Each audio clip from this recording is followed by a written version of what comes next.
How is everyone doing today? Happy Saturday. Welcome to our garden hangout. Let me just check on something here real quick. Let's see here. All right, cool. So yeah, today I thought I would talk about some of the things I'll be growing for winter.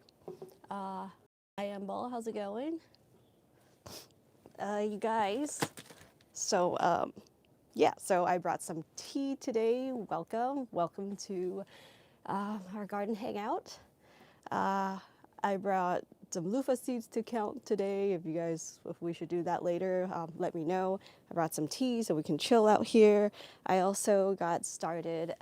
Hey, Habitable Hobbies, good to see you, Melissa, Joy. Happy Saturday! Happy Saturday! Oh goodness, another week. I can't believe it. Holiday's just around the corner. Have anybody started their Christmas decorations? So yeah, I started sowing out some seeds for, I know it starts to get colder in zone 10. Anyone started seeds, or some of you guys, depending where you are, probably putting your garden to bed soon. Hey, Hadel. So I am currently working on some videos, editing videos for you guys. So I'm trying to do like every other week, kind of do like a live meetup.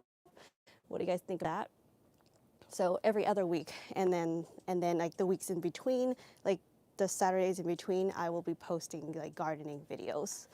But yeah, so that's gonna take a little bit of time to kind of transition and work things through.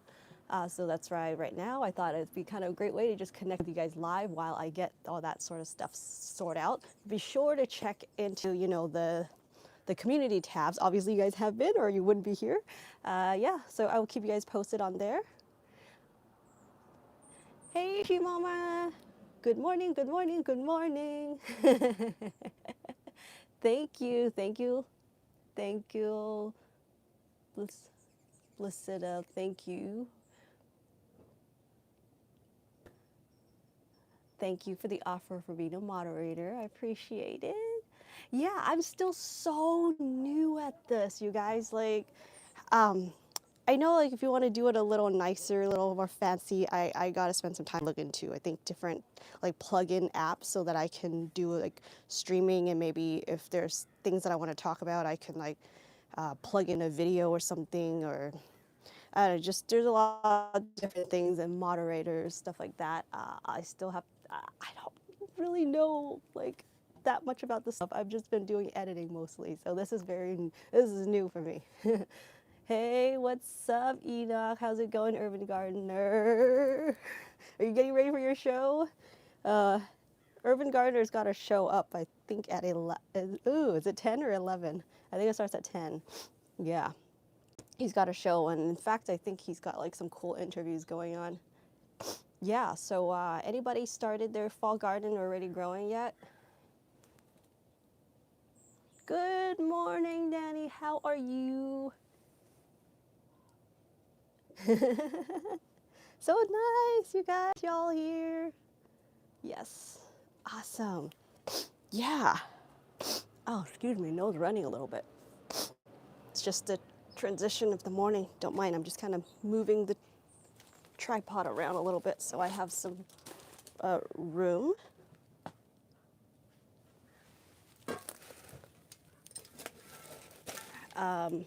Yeah, so I planted out some seeds a couple of days ago. See, that's always a tough thing around here, is the stuff takes so long to die back, and I have a hard time pulling them out. So I usually start my season late because of that. And sometimes I just kind of get screwed up,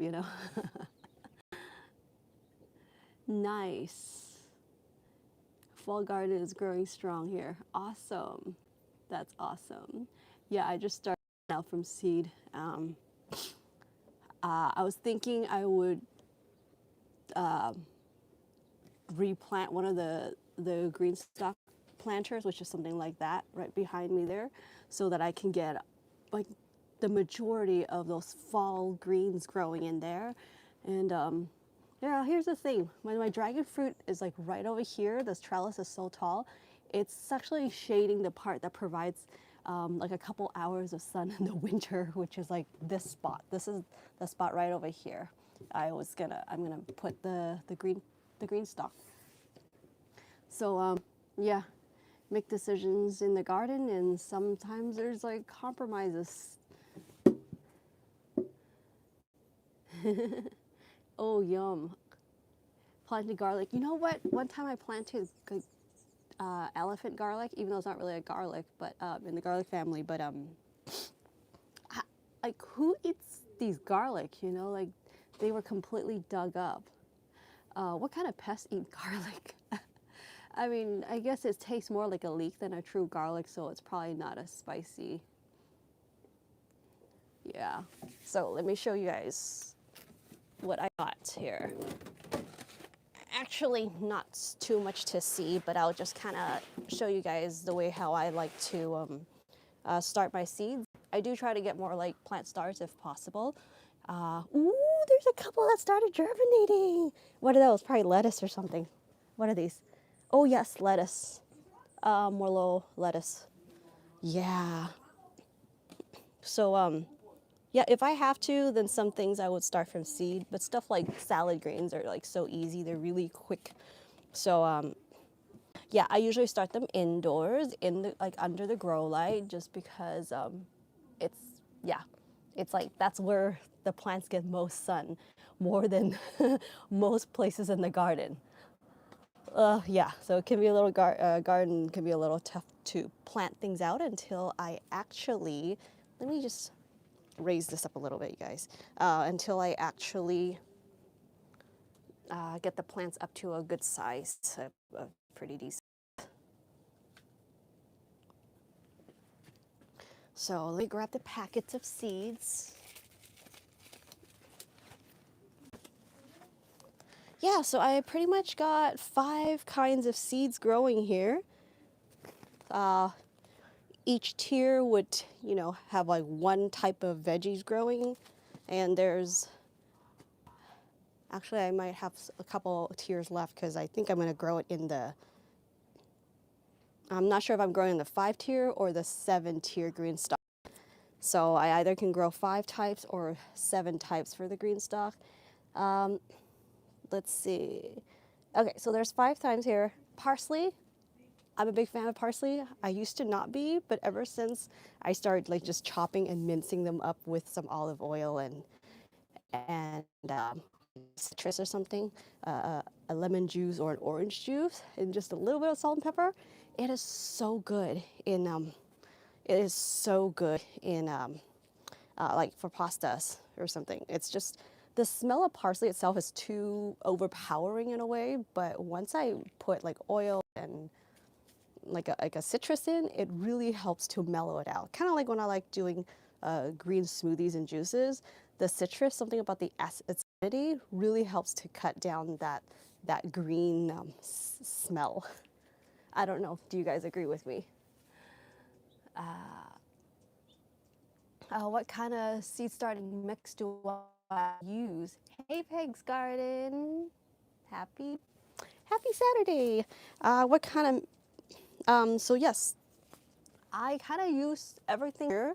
I mostly use the Fox Farm Ocean Forest. That one, it's a little more hard to get. I think Home Depot has it on their website or something, but hydroponic stores is where you can get them. Yeah, so it's a little nicer soil, mostly out of like minerals from extracted from like the ocean. There's no like chicken or cow manure in there. It's mainly like shellfish and stuff. And yeah, it's just, where was that? So that one has very few like bigger chunks in there. I would just kind of hand pick them through if there's like really large chunks. But yeah, they're really nice. I use that for like topping off my beds or any kind of pots around here really. And then so that is like the base of my potting soil, and I would mix in a little bit of worm castings. It does already have worm castings in there, but I just kind of like to give it a little more of a boost, especially with seedlings. And that one I used a Vermistera. I just really enjoy their product. And then their worm castings are fermented. Well, not fermented. It's been sitting, and it's just been just different types of microbes, you know, and fungi for different types of you know, like worm castings. And that one is really good.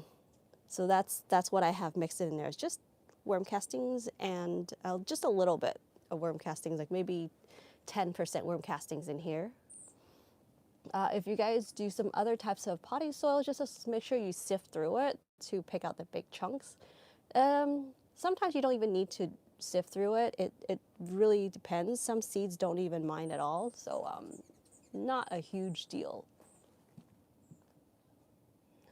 See, Peg's Garden says I have been using organic potting mix from brand Kellogg. Yeah, Kellogg's pretty good. I will try worm castings in my mix. Yeah, and if you're interested, I didn't put it, but I can link you to the products for Vermistera. I love their products a lot, so I am affiliated with them. I also like to, so after these would start to grow, I'm gonna give them a dose of the worm casting, like a worm tea, dilute that in water, and that has really good, you know, like beneficial bacteria for preventing transplant shock, or really to stimulate that growth.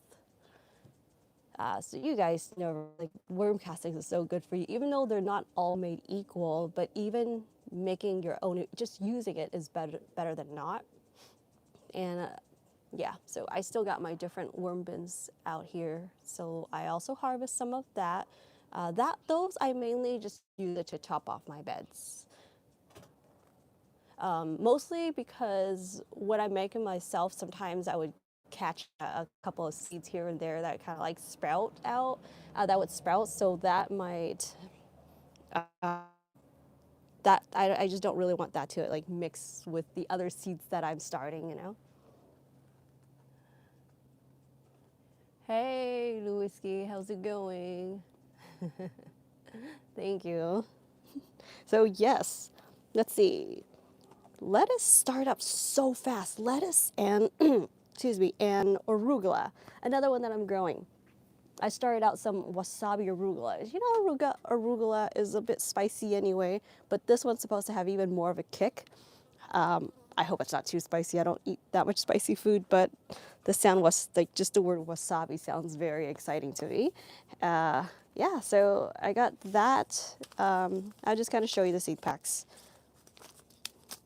Here's the wasabi arugula. I just kind of use whatever seeds I have in hand right now, because I have so much seed packets, like way more than I can ever use, even after like sharing, like giving away some of them. Like I still have a lot. So I'm really trying to not make any more purchases unless there's like a really special variety I want to grow.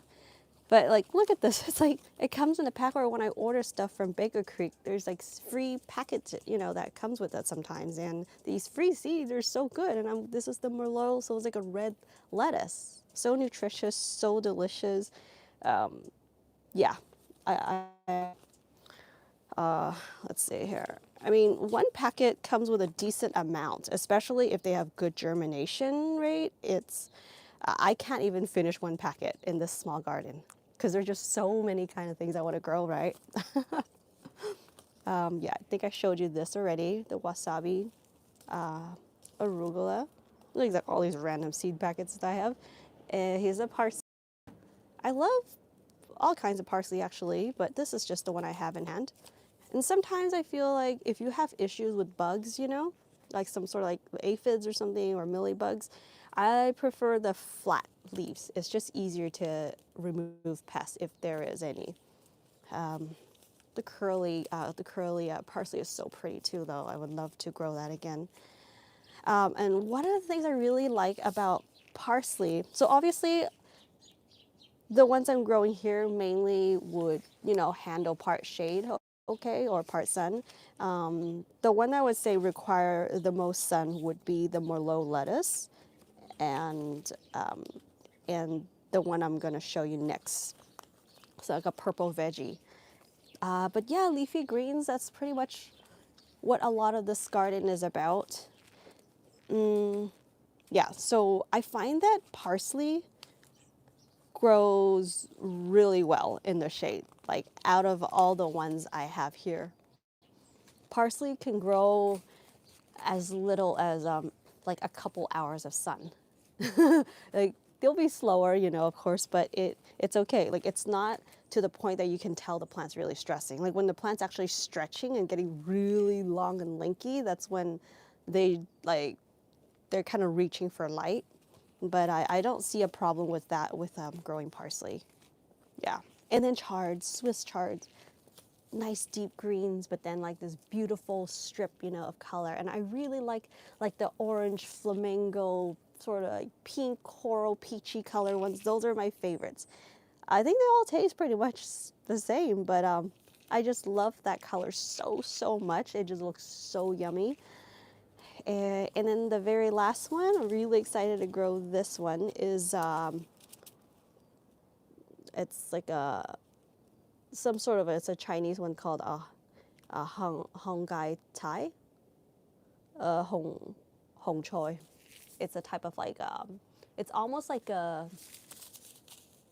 this one I got it off of some like, I think like a small seller off of a website somewhere. I forget where, because it's been like a couple of years I had these, and I gave them to a friend to grow because I didn't make it for growing last year. I was away last winter, so I missed that point of like starting seeds, some of the seeds. Anyway, this one has like a bok choy kind of, but it's a little firmer than that. The stems are a little tougher than that, or should I say tougher? I guess so, more crunchy. And it's got that streak, like it's purple. It's a pretty nice, a bold purple. So really looking forward to that. And I think it's this one and the Merlot lettuce are the two that would require the most sun. I will be putting these on the upper tiers so they get more sun. Yeah, I'm so excited. It's just, they're just adorable. And like, now, do you guys thin them out usually when you sow seeds, or do you separate them? Do you separate each seedling? Not each, but you know, it's just in general, some of your seedlings. So please do. Hi, Dana. Good morning, good morning. Let's see, Pigsgar says, do you do a video on some of the rare seeds that you have growing? Would love to see a video on that. The rare seeds, yes, I can do that. Let me think about what kind. I can show you some rare plants, but rare seeds, I'll have to think about that one. I guess, yeah, because once I started something out from seed, if possible, I would take them from cuttings instead of starting from seed again. Let's see, the Urban Gardener says, I love the Merlot lettuce, right? I know, it's so beautiful. I also want to get like a really lime green lettuce too, because that pairing with the deep color is going to be gorgeous. Let's see, I let it seed every year for, say, for next season. Yep, that's the great thing about heirlooms. Awesome, lots growing in the back. Yes. A lot of perennials and things that just keeps growing. Like once they, like it takes so long for them to get to the like top, like up to like 5 feet, but right about at 5 feet, that's when they start growing fast because, yeah, because there's sun. It's crazy. Just sun and water really is like the most basic things you can give the plants. Everything else is like for like improving the benefits so that when you can consume and take in the benefits yourself and improves the flavor. But just I think the basics of getting plants growing is like sun and water. Sun is a big part of it. You're all, yeah. Oh no, I'm all pixelated. Let me try to get the Wi-Fi going again. I turned the Wi-Fi off because I don't know why I couldn't get online with it. I tested out, it's like fine, but all of a sudden it didn't. Is this better now? some reason suddenly stopped picking up the Wi-Fi.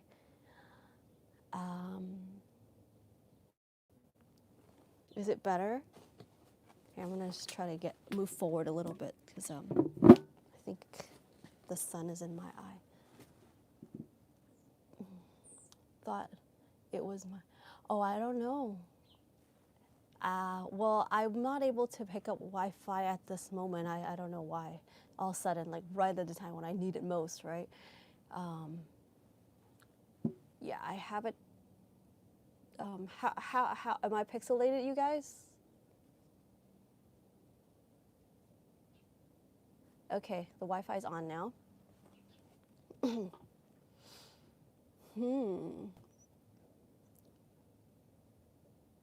Okay, so it is probably me then. If you guys are seeing that, I'm sorry.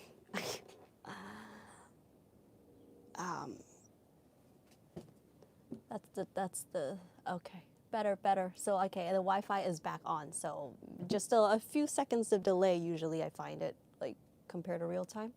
Say the video is not important. I enjoy listening. Thank you, Observe Nerd. Hello, good morning. But looking good. Thank you. All right.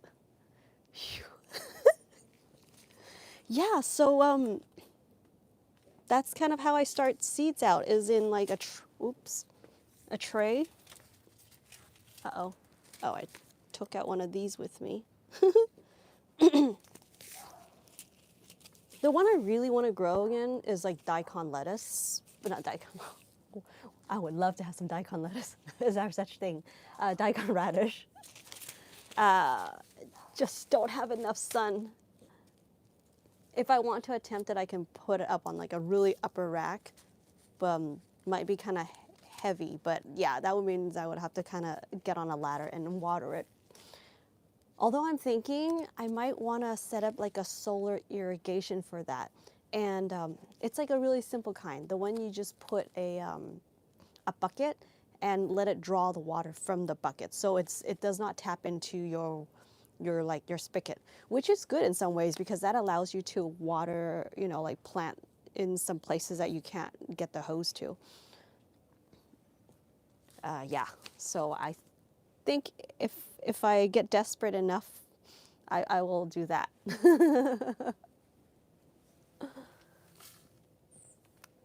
So yeah, I pretty much just start my seeds out in a tray, and I like to use a little bit of like start to mist the top of it. Or actually, let's just walk you through the very first step. I like to get the soil a little more moist rather than watering too much in later, because that would kind of like mess up like the placements of the seeds. And then after I planted them, I would mist the top just a little bit. And then after that, I pretty much just water it from the tray, like just from the bottom, and let it take up however much water it needs. I do have a dome, cover it with a dome the first few days or week, depending, just as soon as they start to germinate and get to maybe about an inch tall or something, I'll slowly ease them off of the dome, because too much of that humidity, they're going to get too used to it. They will go in like a huge shock when you remove the dome. But I just have this under the grow light. The grow light, I have it with on a timer, so it automatically goes, turns on and off. But yeah, that's how I started. Started indoors. You can do it in the garage as well. Giovanni, hello. Let's see. Pig's Garden says, maybe your front yard might have more sun. If you have room, and add some grow lights, maybe. Yes. So outside, like in the front, I do have more sun, definitely. It's just quite occupied also. But it doesn't have much direct sun. I think I'm going to remove one of the gooseberries, guys. The Cape gooseberries, because I got two really like good sized Cape gooseberries growing. One in the back here, on the patio, which actually gets more sun, because I started out that plant in a raised bed that's like elevated. So the raised bed starts from this point on. So It gets a lot of sun, and I think that one's definitely fruiting a lot more, even though it's getting a little bit like some spider mite issues here. I think the sun kind of stressed them out a little bit, but at the same time, also gives me a lot more fruits than the other ones. So I think the one in the front, I would dig that one up and maybe plant it somewhere else, plant it on the parkway or something. So that would open up a little bit of room or at least some light in that raised bed. Yeah, that's the thing. The front has okay lighting, just no, barely direct sun at the moment. It is, I think it's east facing, north, south. Yeah, so I don't get that much sun. Let's see. Will you be living in this space for feasible feature? I don't know. I mean, I I think this would be my base. And then I don't know. I'm really interested in Vietnam, so maybe I can hop around. You know, that way it would really open up to me being able to grow different things. Like where I'm at, actually, I'm not like super close to that many places, but I am sort of in the center of a lot of things. And you know, it's so hard when you build up the place. Like this garden, yeah, it used to be, you know, it was a disaster when we first moved in, and there was like issues with the land, or the way the elevation of the land. It's like it was just whenever there was rain, it would pour into the garage. So I had to fix that and slowly kind of like correct the slope and then lay out those pavers. So that was that was a good workout. I think it took me 6 months to do it like every day, a couple hours out here. But you guys know, right? When you fix something up, like even though it's small, but at the same time, it's just kind of, it's in a way, it's manageable, you know. Love watching your videos when you went to Vietnam. Thank you, Pegs. Yeah, I would love to have more opportunities to be filming out there, you guys. Like, tell me, like, yeah, thank you, Pegs Garden. Thank you for telling me that, because I really want to have more opportunities to be like filming out there.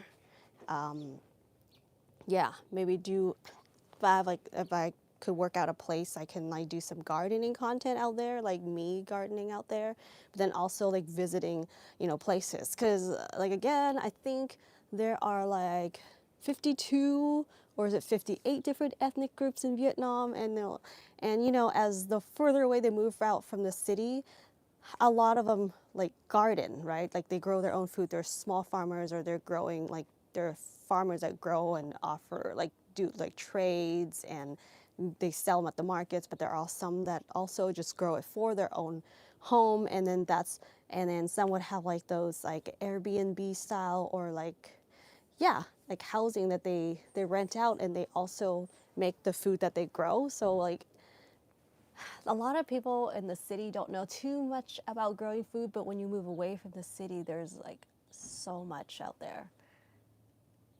Picture quality just improved. Sound is very good. Thank you. Thanks for the feedback. Yeah, it's that's the only thing about, like, I think going live is sometimes the connection issue.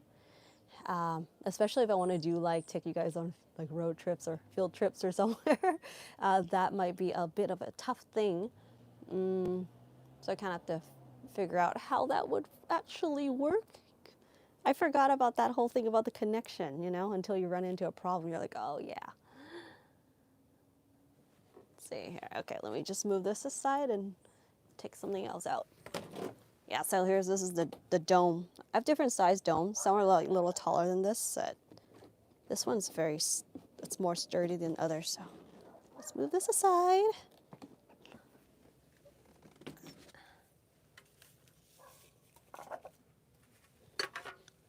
Okay, it's tea time. I'm thirsty.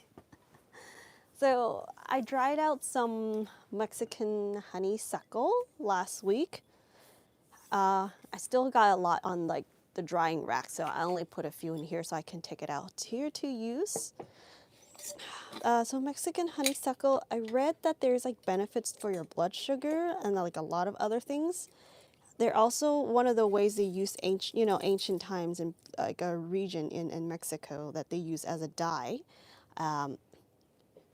So this is what the dried leaves looks like. See, it's so fresh. I haven't even picked them out.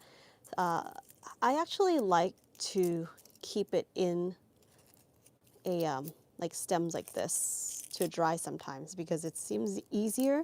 Excuse me. It kind of gives better like breathing space for the leaves. Because this one in particular, like the leaves would bruise up very easily. Once you kind of get a fold on there, as it dries, it might kind of looks like it oxidizes a little bit. Like see how like the darker leaves here was kind of sitting in water because I washed them after I picked them. And this was on the bottom of it, so it kind of turned a little bit more dark. It's actually more like a purpley. That's why you're seeing more of like a darker, almost like a black color. But yeah, let's have some Mexican honeysuckle tea today. Let's see, I bet the food tastes so fresh in Vietnam. If you went back, would love to see the different foods and gardens. Yeah, I am thinking about maybe going late winter or something, sometime next year, like maybe I'm looking, not sure, between like sometime between either January to March or not January or March or something. Hey Don, yay! Thanks for joining me for tea. So I'm always so excited. Like this is the thing I have a hard time listening. So I started learning Vietnamese the last time I was there because I figured, you know, like I want to learn how to speak it more fluently, how to read it, especially like, yeah. So it was so kind of silly, but like, yeah, my next door neighbor is actually teaching little kids, and she was like, "Oh, just come learn." It's like super casual. Like if you guys never like been to Vietnam, everyone, like most people are really generous, and some even they may not have much, but they will still share with you, you know. The hospitality is incredible, and it's super casual most times, you know. Like you come in and you guys might be like sitting on the floor picking your veggies, and then your friend randomly walks in because the door's usually just like wide open. Once you wake up in the morning, you just open the doors and windows, so they just come in and out, chit chat, and then they'll share food. So she'll be like, "Hey, come over. I'm teaching these kids, you know, Vietnamese. Come over if you want to learn." So I was like the big sister there, and it's super exciting when you learn, you know, like even just like, yeah, just learning a little like basics of how to pronounce things. And that very first moment when you can actually read a sentence or you know what people are selling when you're passing through shops is super exciting. So yeah, I would love to do some more content out there. Food-wise, I think I will share some here, things that I think kind of make sense for the gardening community, because I know some like specifically subscribe to this channel for like strictly for gardening or something. So the cooking and the food stuff, anything I feel like is relevant, I'll leave it here. Otherwise, I would also move some of that kind of content on my second channel, which is Wendy Unsubs. I mean, so I was gonna say unsubscribe. Wendy Unscripted. At Wendy Unscripted, my second channel I recently started. So I think I would be putting, you know, content like that over there as well. So I'd love for you guys to subscribe on there. Hopefully, if I get enough subscribers going on that side, I can also go live when, excuse me, when I'm doing some other things that are like non-gardening specific. See, have you ever tried, oh yes, the Robios tea from South Africa? Yes, I really like those too. I think I'm out of those currently. For some reason, I really like that as a milk tea. I gotta make up like a milk honey with that one. Yeah, I'm glad you're excited for me, Peg's Garden. I enjoy this live, Wendy. I have to run in errands and check out your other channel. Have a wonderful weekend. Thank you. Have a wonderful weekend. I'm glad you can hop on for a while. All right, let's go for some tea.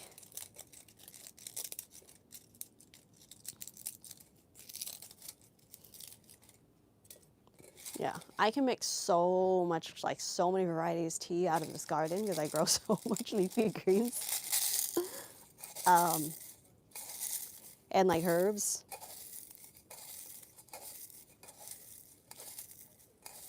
Sure. All right. They're so nice when you dry them yourself. They just feel a lot like cleaner, very crispier, and just so green, so fresh. Let's just use all of it. Yeah, the thing with like herbal teas is that generally speaking, I think you get the most out of like the first brew and maybe the second, but by the third brew, it really becomes really bland.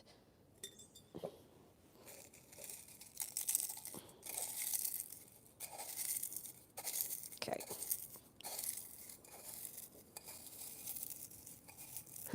Thanks, Edward.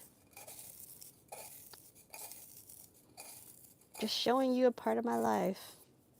Okay. Let's get some brewing going.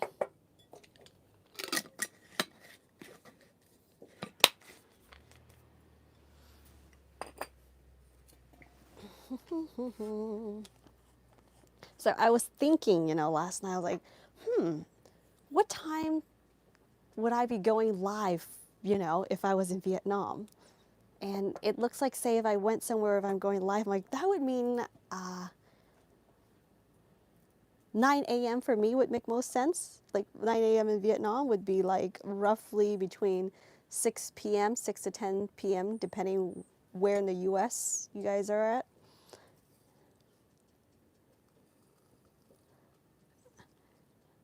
Because like if I'm doing like daytime for you guys, it would be midnight for me, which shouldn't be too much of a problem for me, but I'll just be indoors or I'll be setting up really bright lights for the, outdoors. So.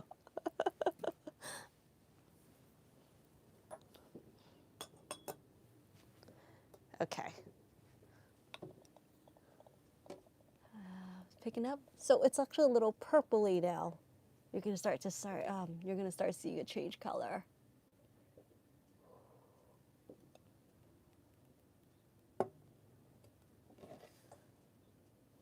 I love the stacked stone wall on your left or my right. Yes, on my left. That is, no. You mean like the raised bed? The gray one? Yeah. So, yeah, it's on my right. That is a raised bed connected to the ground. So the story behind this one is that because I was like correcting the slope of this strip here, I needed a place to dump that soil. So I built this raised bed, and this raised bed is super easy. I think I was like Home Depot or something, and I picked these up. So because they're like kind of interconnect, it kind of locks into place with that little like extra, I don't know, that piece that comes out. So it locks into place, and it's just so easy. It's like you don't have to be skilled at all to build this. And that's where all that soil went. Most of that soil went in there. Those bananas up there. Yes. So how am I gonna harvest it? Here, that's a thing. Oh, I guess I never turned on the gimbal. Yeah, so bananas are, for me, the taller the better because it wouldn't shade anything underneath and I can grow things. The way you harvest bananas is you would actually chop the plant down. There's only one stalk of bananas per plant. It won't grow anymore anyway, so you do have to remove that banana plant, that tree. If you don't, it'll just slowly like die off. It's no problem, but removing it would help guide the energy to feed the next one in line. Because there's like a few. Usually there's like a few in the cluster. I am working on an episode about bananas, so stay tuned for that one. But yeah, it's no problem. You actually don't need to get on a ladder and like grab the bananas. You just hack that the plant down. The only thing I have to worry about is to make sure those, when it comes down, it's not going to damage any of my other plants. But no problem. It's nice. It's a nice view out from the second story window. Bananas and dragon fruits.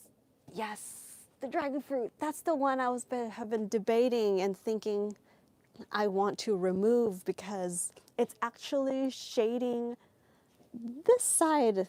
You know, it's blocking the sun, and this is the very spot that gets a couple hours of sun in the winter. So it's, I don't know, yeah. And then, you know, dragon fruit's like amazing. They look and they taste great when they're in season. So it just seems like it's taking up a lot of valuable space throughout the year. Okay, check this out. Oh, look at the color. Oh, there. See the sun? See, isn't the sun the color? So, isn't this? So this is Mexican honeysuckle. The flowers attract the hummingbirds. They're like this little, like trumpet-looking, or more like sage kind of flowers, but they're orange and they attract the hummingbirds. So yeah, can you imagine using this as a dye? It's beautiful, right?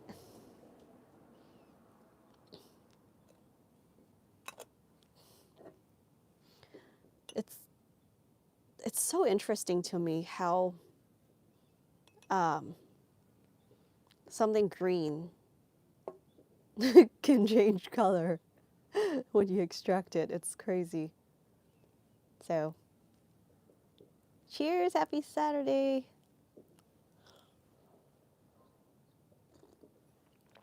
I feel like I'm drinking a magic potion. That's what it looks like. Especially when it's glowing in the sun. Look at that.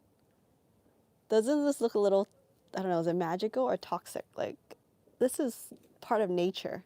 Like, there's no dyes, nothing processed. Crazy. And it doesn't have much of a taste, so that's also good too. Yes, it's like a potion. It's so warm.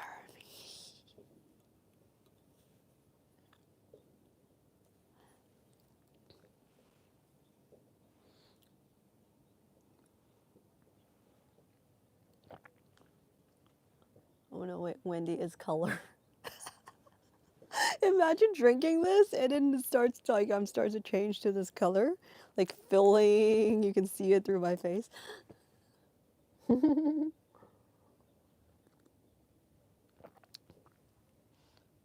Hey Charles, what's up?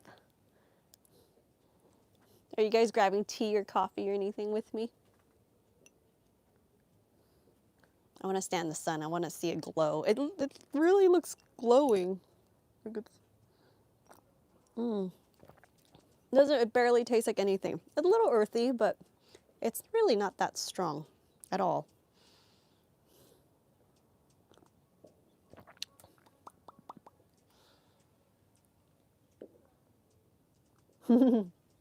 Nice, reheating your coffee. Yeah, Vietnam has such a huge coffee culture, you know? Like when I was staying in this one of like the homestays is kind of like the more eco-friendly, like low-key kind of places you can like stay over there.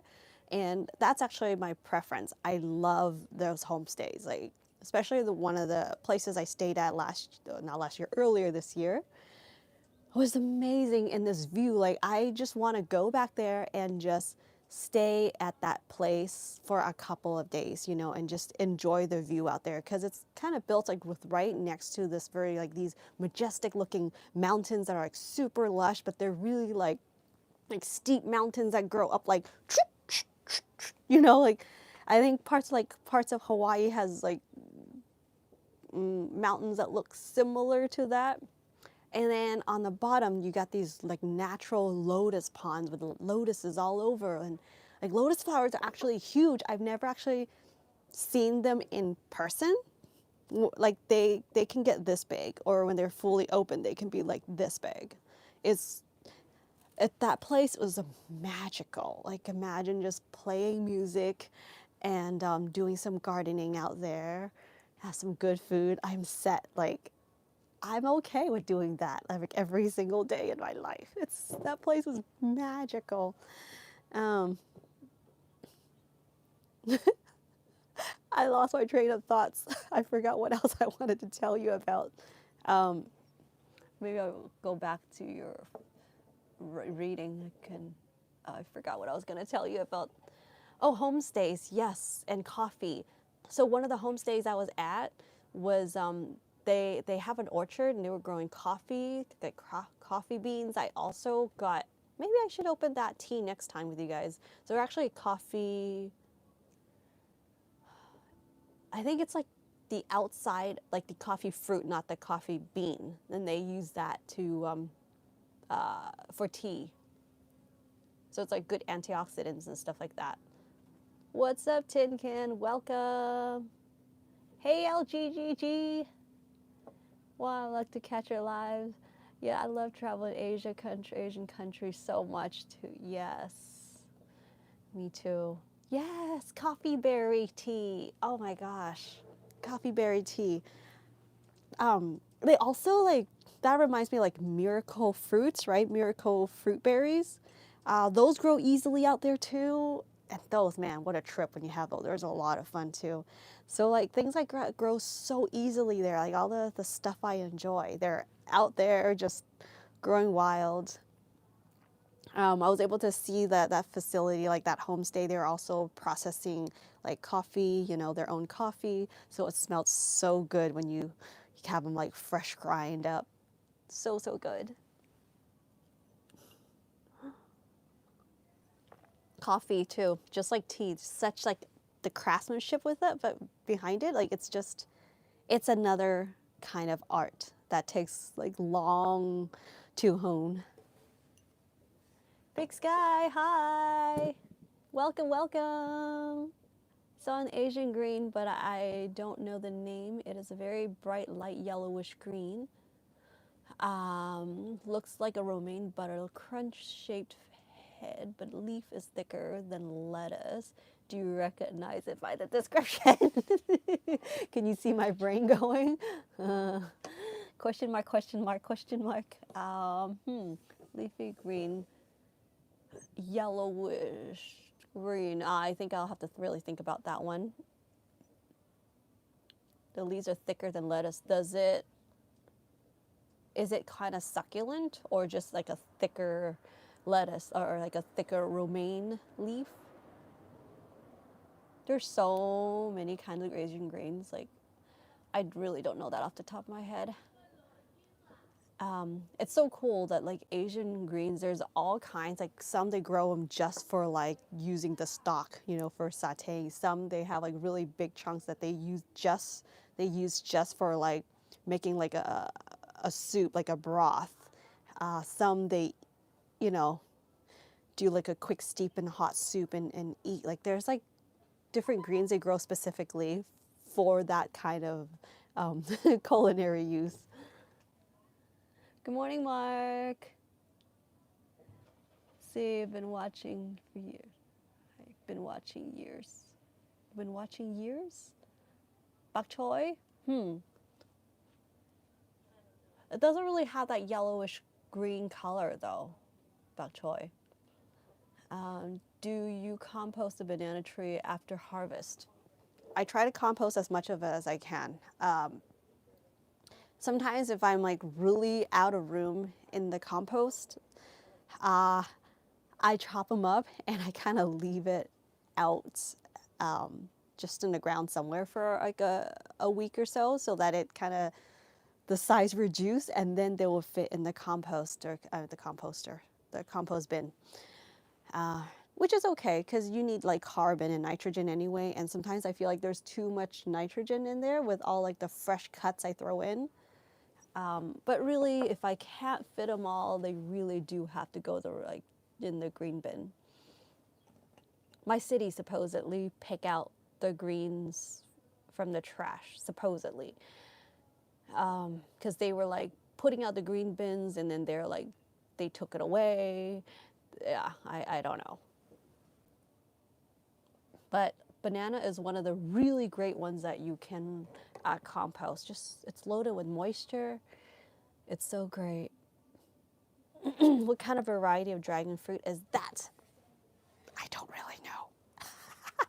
I start collecting all these like rare varieties. Some my friends pass on to me that they don't even know the name of it because somebody of a somebody they know took it from somewhere. So no name. Sometimes they would name it after the person who gave it to them or something.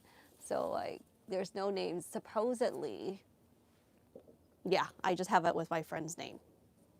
Spot if you're watching.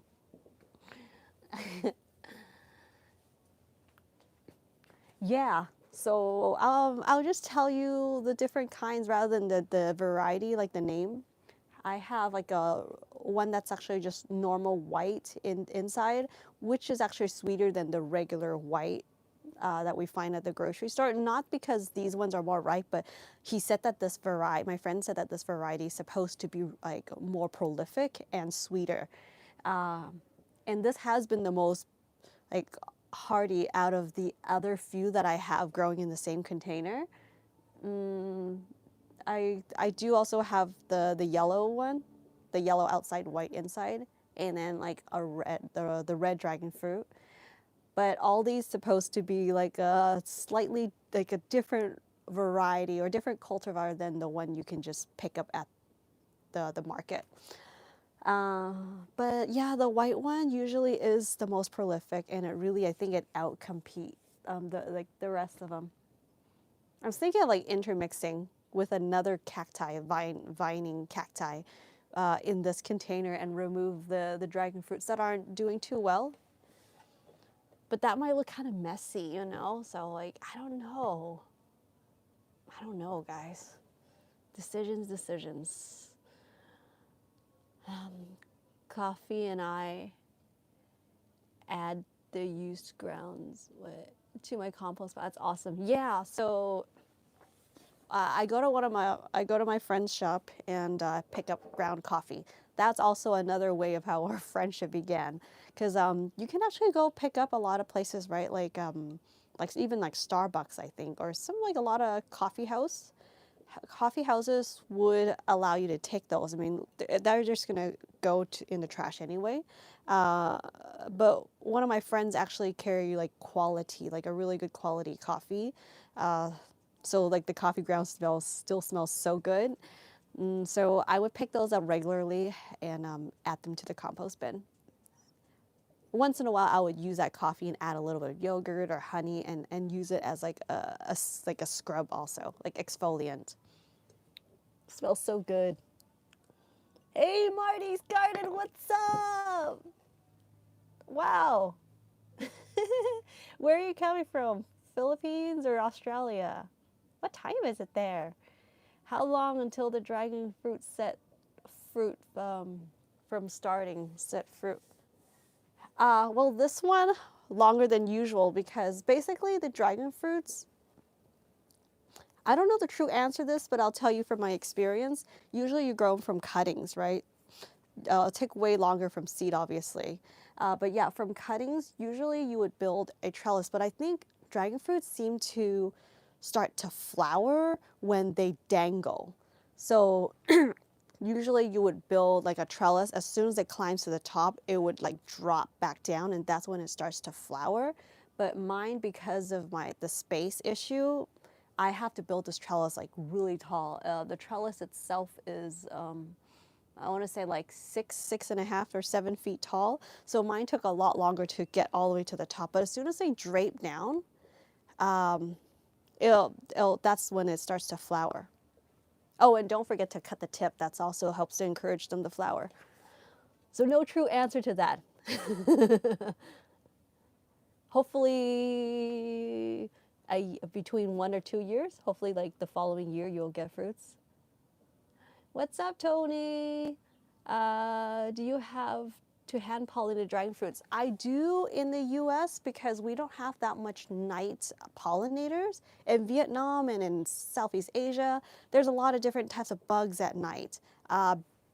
Bats is another big one. So like, and I see that in those farms, they actually turn the lights on, maybe to help these insects and these pollinators see the flowers. But I do have to hand pollinate here.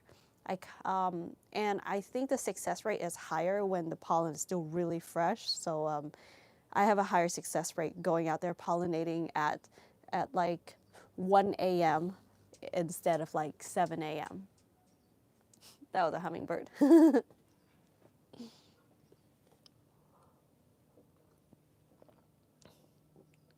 Oh, Marty, I'm excited for you. Those flowers are amazing looking. Yeah. Yeah, hopefully they should flower soon. Cut the tips off so that they really helps to get them to start to flower. Is your patch a new design that you made? My patch. Which patch? Which patch?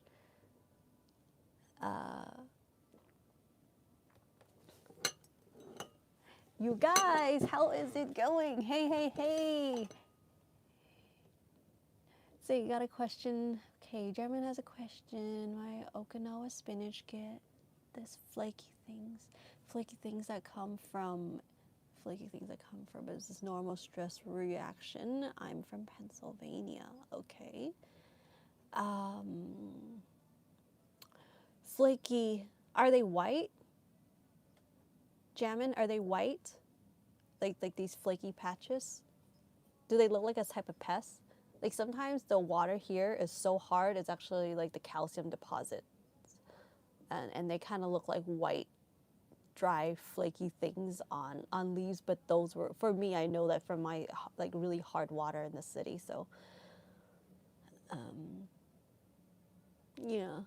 Sometimes certain things, if you're a bit unsure, and if it's not too many, just remove those leaves or cut the tips so you can encourage like side shoots and just have more new growth.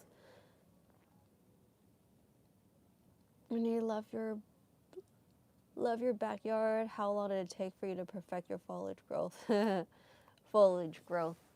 Oh, you mean like just like general like growth in this place, or like, so the garden itself, like the very basics of like laying down the pavers and got the setup of the raised bed here that you're seeing the side here. 6 to 7 months, because I was doing it myself and I did have to correct the slope. So I was literally out here using the shovel.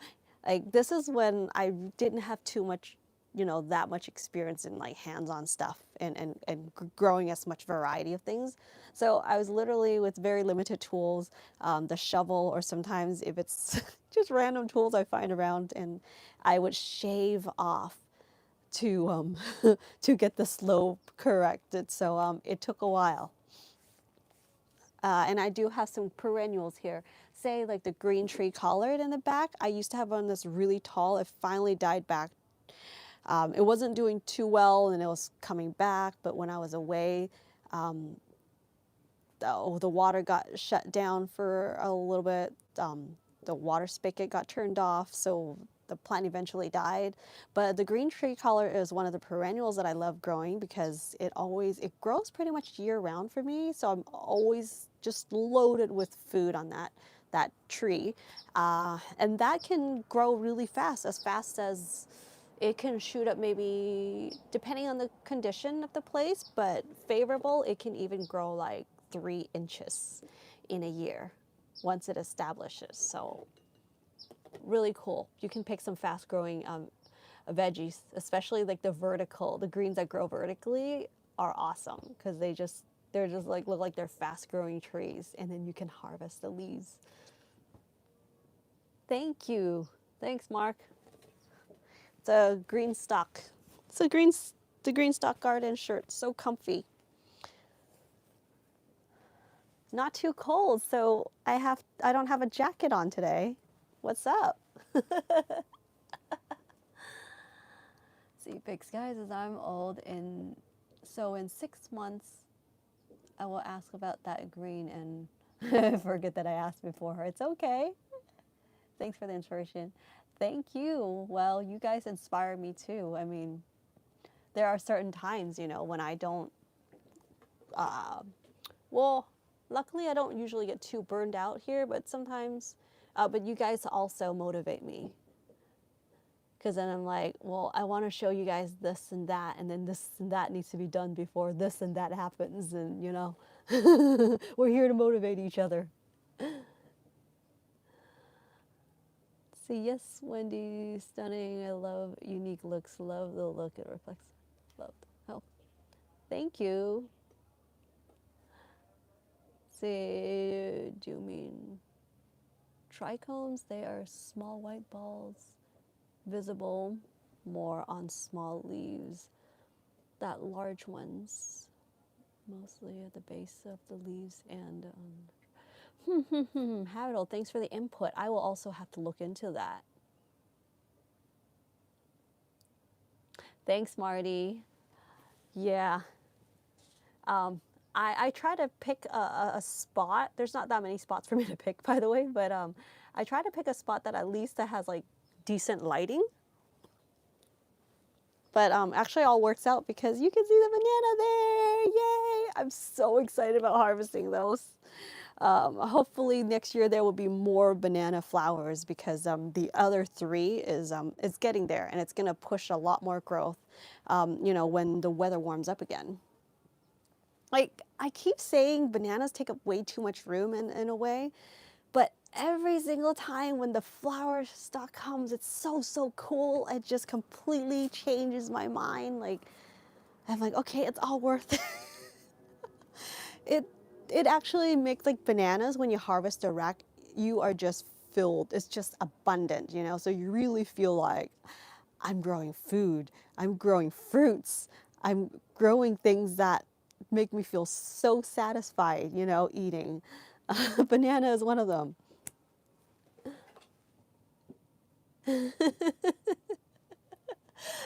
I know. So the silver thing is the shade cloth, and it's like a weaved kind, right? The tip of that banana flower has poked through that cloth, and then the other pup that's growing tall enough that used to be under the shade cloth is actually poking up. And then the shade cloth I no longer can remove until those plants die back or get cut back, because the purple yam, the ube, is that vine that you're seeing growing all over it. It's gotten way too crazy. It would be, I would literally have to be out here like for 8 or 10 hours to carefully remove it if I want to take the sunshade out, the shade cloth out right now. So I'm just gonna, I'll deal with it later when the yam dies back. But that's a crazy mess there. Yeah, bananas, we have a first crop too coming. Oh yeah, isn't that exciting? My wife Shirley said you can eat the flowers. Yes, in the Philippines they also make wine from the, oh wow. Yeah, I can see that. Because I guess usually when you see like fruits that have a little bit like those white stuff, it's usually like that yeast buildup. It's so it helps with the fermentation. That sounds really good. Do this wine have a bit of a banana flavor, Marty? The banana blossom, we've been wanting to harvest this one to try, but the flower is caught between the cloth right now, so, and it's kind of high up, so it's a little difficult. And apparently, not all types of banana blossoms taste good, because I've had like 3 different varieties in the past that when I try to prepare it, it still tastes astringent even after I soaked it in water. And then I also did another experiment I did was to soak it in salt water.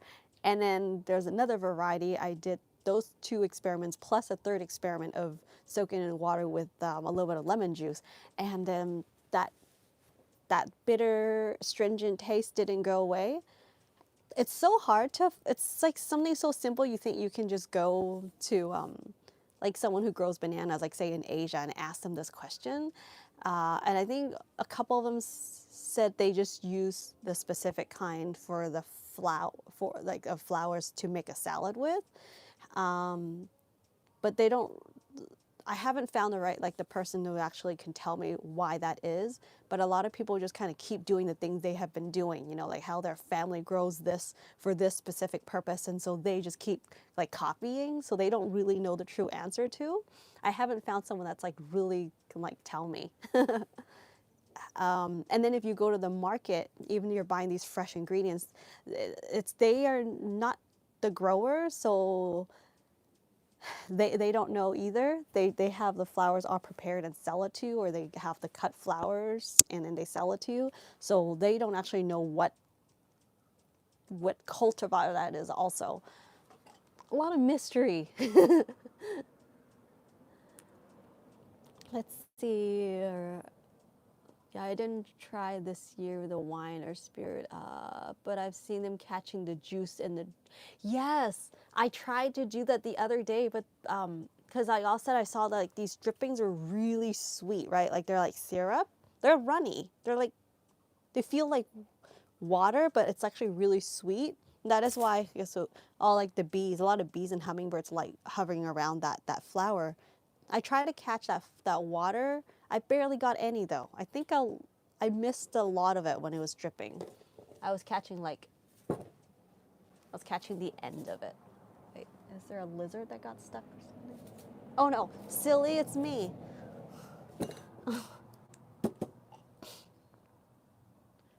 Let's see. Jamin says they be on leaves and stems. They tend to drift to a nearby plant when close together. I see. Can you eat banana flowers raw? Yes. I don't know, is it like all varieties? Because I think certain ones wouldn't taste as good raw. Because you can eat, usually they would like slice it thinly and eat them raw, mix it with like a salad or something. Or they would do a quick blanch and mix it in food or salads. They also like to kind of cut them, slice them thinly, or they like to shred them, which kind of mimics more like a protein. So like all sorts of ways you can eat. It's cool when you get to like grow one thing and then you can utilize like all parts of the plant. Is really cool. I love that about bananas. Your live shows are so much fun. Thanks, Marty. You guys are the ones that make it fun. Thank you for being here. It's Garden Hangout Saturday. I just hope the connection would be great, like would be okay in Vietnam. Like I would love to go on live with you guys there.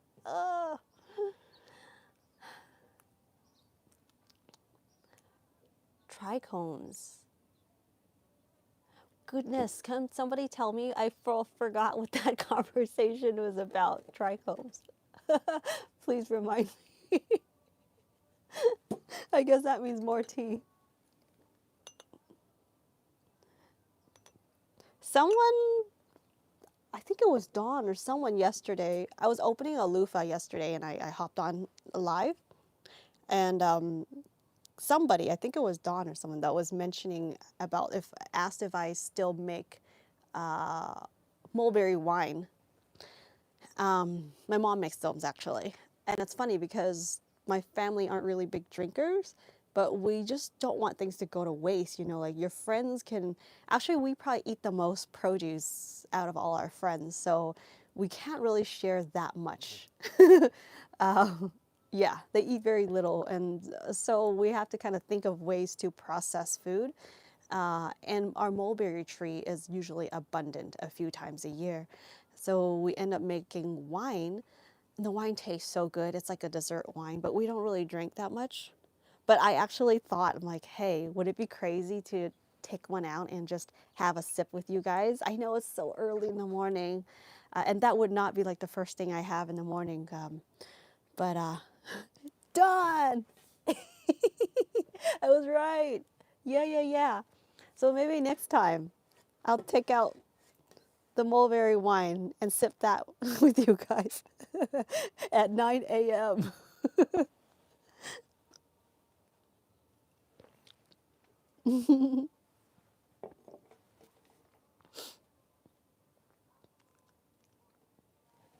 Yeah, I wasn't expecting it to fruit again this time of the year for the mulberries, but this year, for some reason, the mulberry I think had an extra, how do you say it, production?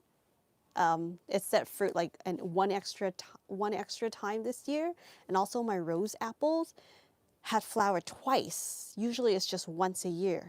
Rose apple is a tropical fruit related to the jambu wax apple. Um, yeah. So the it was a really funny story, guys. So there was one time someone reached out to me asking about I think it was like a wax apple. No, not wax apple. Oh goodness. What is the name of like the toothache plant? Is there another name for the toothache plant? Anyway, someone reached out to me and said they wanted to use a part of my video of the rose apple video for something they were doing because they use it to make hard liquor somewhere in South America. And, you know, when you're telling me new information, I get really excited about it, but I wanted to learn more. So as I was digging through some information, I learned that there's this other plant is actually the toothache plant they use to make hard alcohol, but the name is so similar to the rose apple or something. So there was like a confusion there. But anyway, rose apple really tastes like a sweet, a little bit like a more dry or denser, like a drier fruit, but it really smells like a rose. And I really love that fruit. Very hardy to grow too. See, I like the video where you climb the mulberry tree. It's so much fun. I'm glad you enjoyed it. It's it's so like I really enjoy climbing. Like I have a lot of fun. Like climbing and picking my fruits, that's the best thing ever.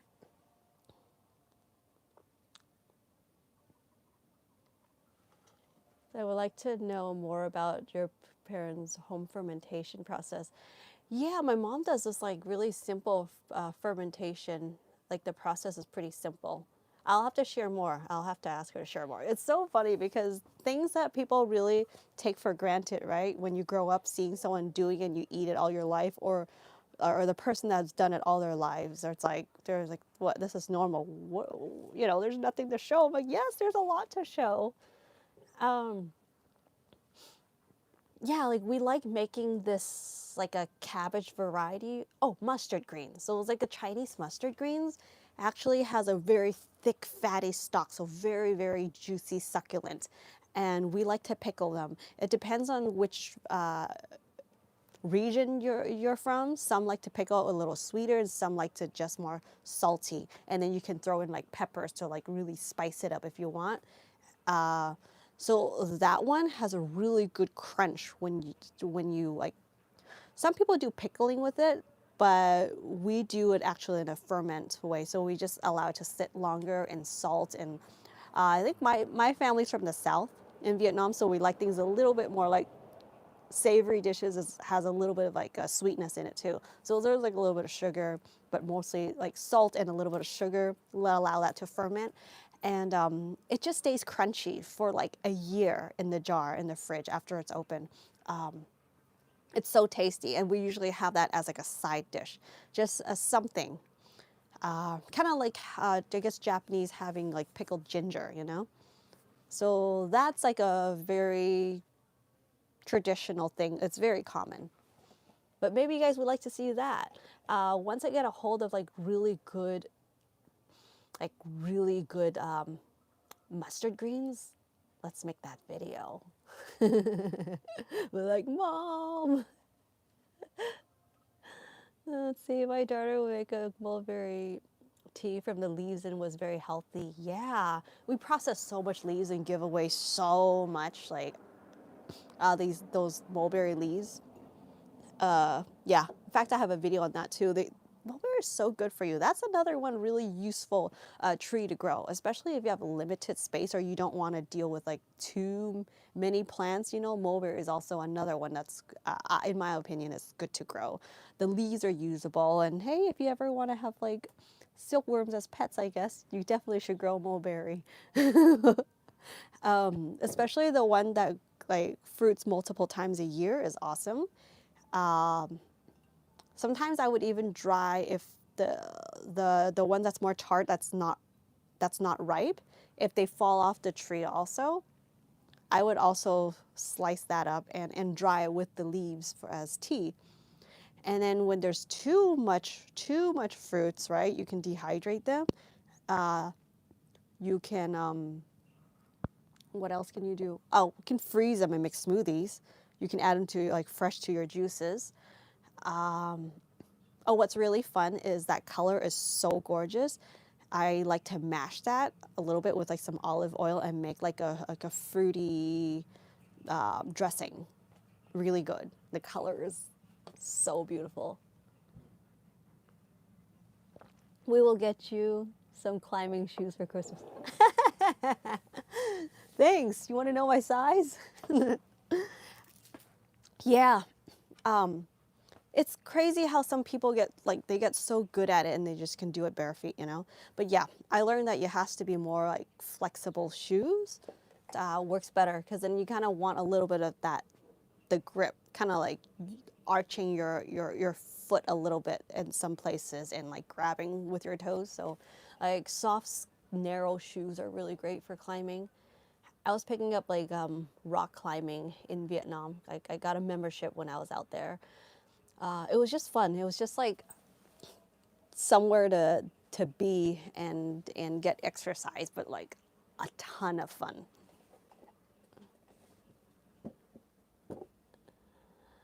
Let's see, you should be able to grow mustard greens soon. Yes, but like I think they get bigger with with sun. So like that's the thing. Sometimes I don't really think I grow. I feel like growing things to ferment and to process to put away is more like the extra food you have. So like usually when we grow, I don't grow a lot of one variety. Therefore, it mainly becomes like, you know, consumed as like fresh produce. Only like very few things I would ferment here. I did make like a pepper ferment chili sauce once, and it was really good. For some reason, I was growing a like a variety array of peppers one year, and decided like I really want to make my own chili sauce. You should be able to grow mustard greens. Oh yeah, I saw that.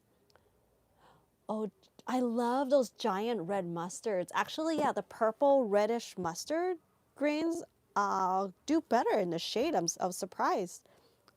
Yeah, maybe I'll grow that again because that smells so good. Um,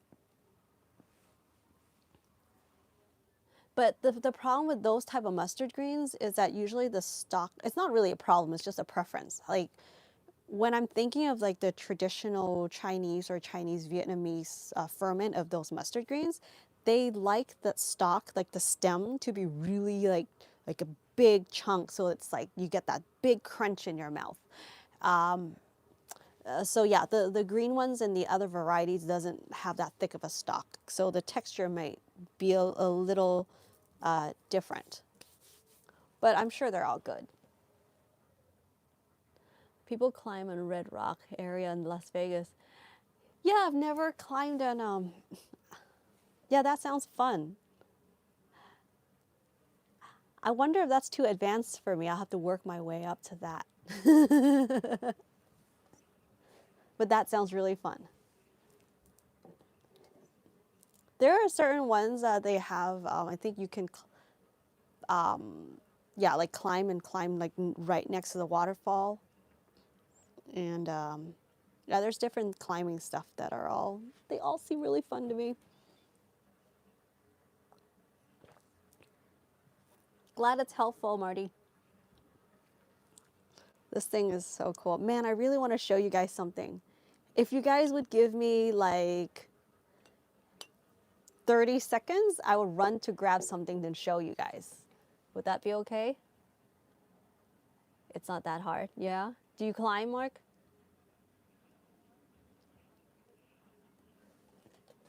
Yeah, like give me 30 seconds. I just want to run and grab something real quick to show you guys something. I think something you won't disappoint. Okay. Um, let's see, what should you guys talk about? Let me know, you guys, what are you growing in the meantime? I know, Marty, you're in, it's getting warm for you. Yeah, you're starting some summer stuff. Let me know, you guys, in the chat. What are you guys growing right now or starting seeds? I'll be right back.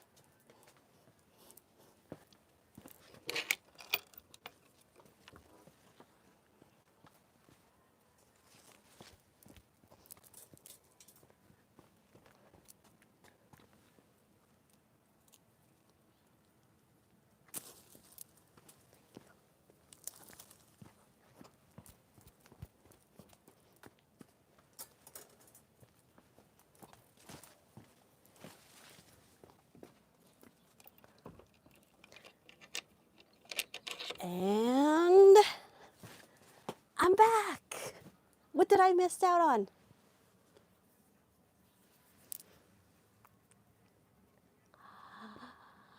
Ta-da!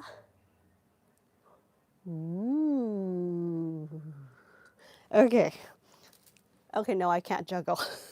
But I want to show you guys this.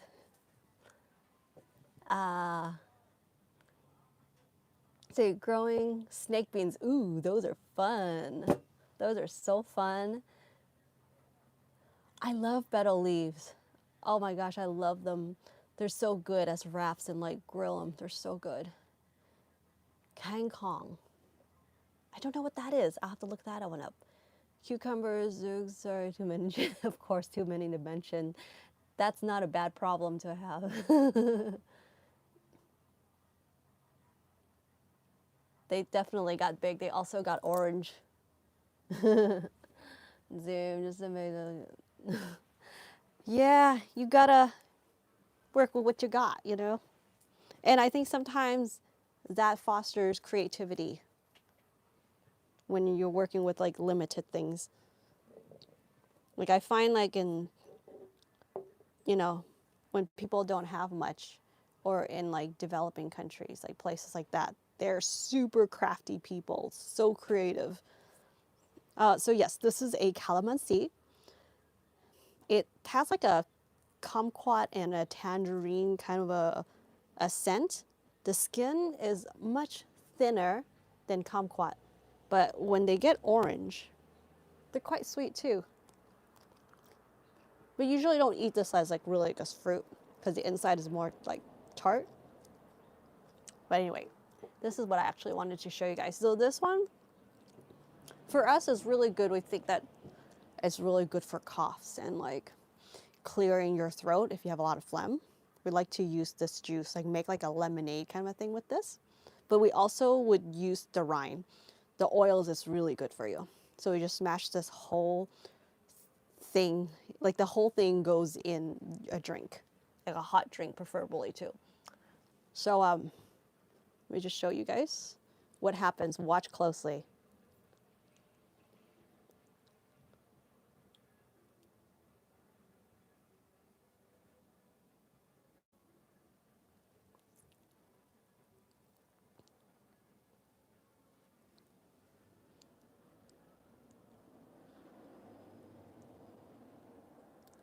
Oh, it's like Kool-Aid. It's like Kool-Aid. Stir, stir, stir. Mix, mix,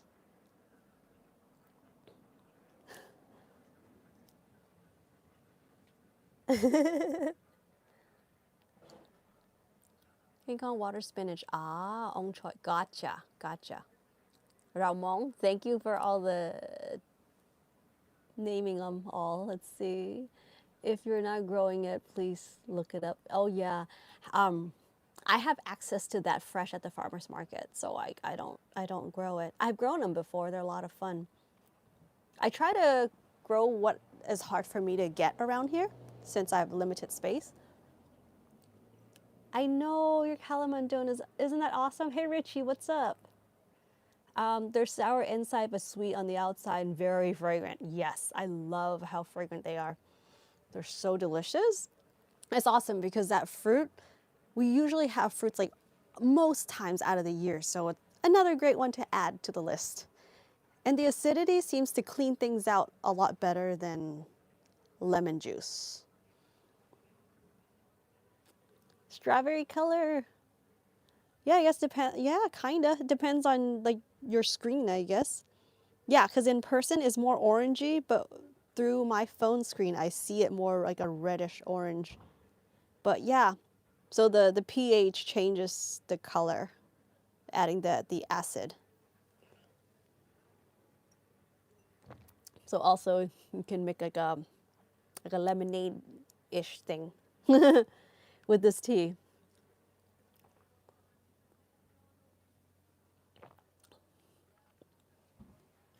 All right, have a great day, Marty. Thanks for coming in. Thanks for stopping by. It was a lot of fun. Marty's been making videos for us. Sometimes I go check out his videos. You guys should check him out on his channel.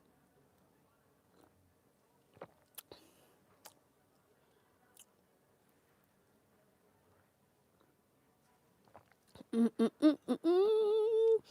would be so fun to freeze, right? Ice cubes of these to use. That would be really fun.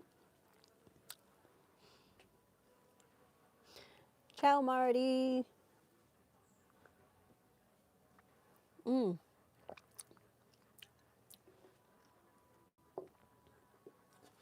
you rotate much in your garden? I grew up on a farm in Indiana and we rotate crops every year. Yeah, I rotate some stuff. Yeah, certain ones I would rotate. So like not everything. And I do have a lot of perennials growing in between things. So a small rotation, I would say.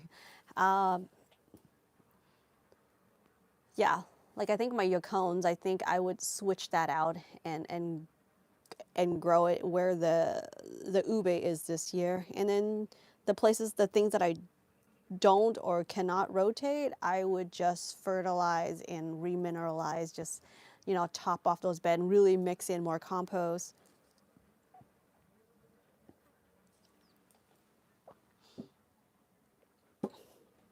Excuse me. Yeah, I mostly try to find room and stuff things in between. Whatever, you know, wherever there's like some room for stuff. I do have a couple of raised beds that I thought I was able to put stuff in, and I can do like rotation from like this bed to that bed and all that. But then once you have something growing there by accident and it grows so well, you're like, okay, that idea is kind of gone now because that one thing grows so well, it's taking up like half of that raised bed.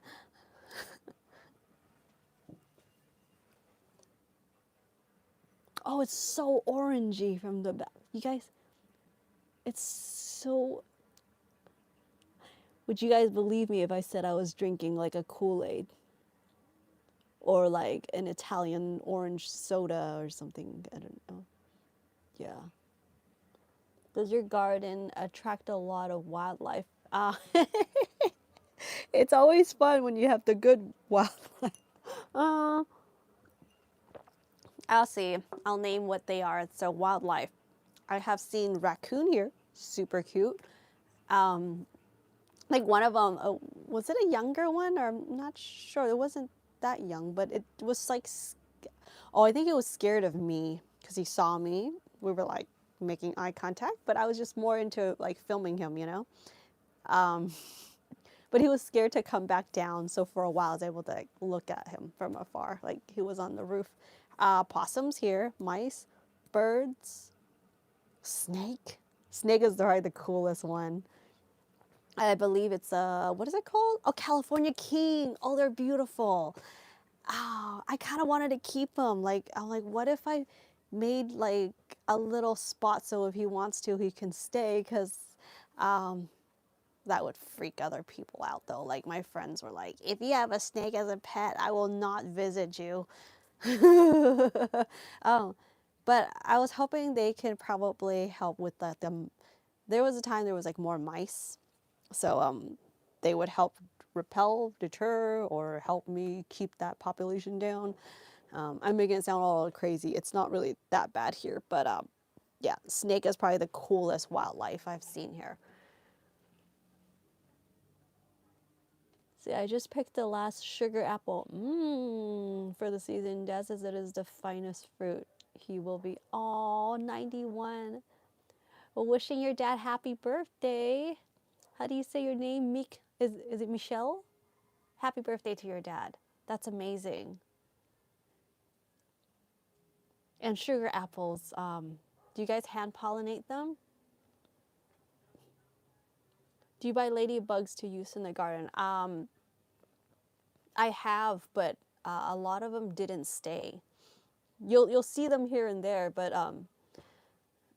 you do need to have like a host plant, like a fennel or dill or something like that. Ashitaba, actually, when the ashitaba flowers, the ladybugs really like it. Milkweed, apparently that really fosters ladybugs. So the other day, naturally now, like I just see just like a bunch of baby ladybugs, but you find them here or there around the garden, but but maybe because they're all like scattered, you can't really tell. So like I would wonder like where did all that go when I released them, you know? They're probably like around, but they're very scattered. So it just, to me when I look, it just looks like a lot of them is gone. So you mainly use worms. Um, Probably just because they're more concentrated. Like, sounds kind of sad, but like I mean, their worms live in a very confined space, you know. So you can see a lot more of them.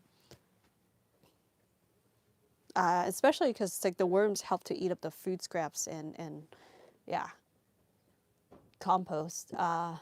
My compost bin, the tumbler, I used to use it as a more tumbler, but as a banana, I got a banana that's growing way past like this 55-gallon like a wine barrel. It's like pushing out all this like crazy but puffs that got so big now. I hope next year it's gonna start flowering.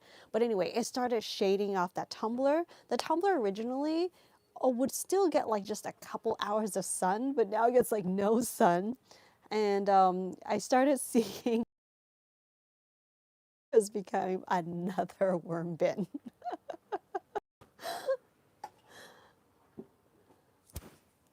I'm in LA. Yeah. Nice to. You guys are so creative with your names. I can't even read some of them. Let's see. Vids for you. Is that how you say? Like videos for you? Welcome.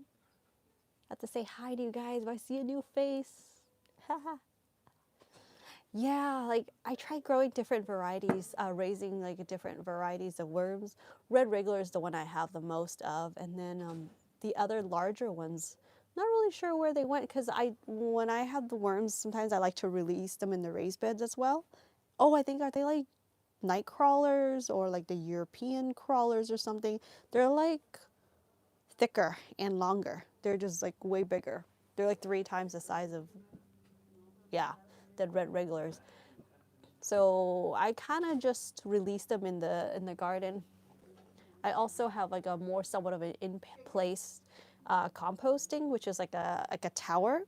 I made a video showing you guys how to do that. It's like I think it's called a worm tower. So literally just putting the compost directly, and it just goes through the chute, disperse it that way to the garden bed. So that I don't have to like harvest and spread them out.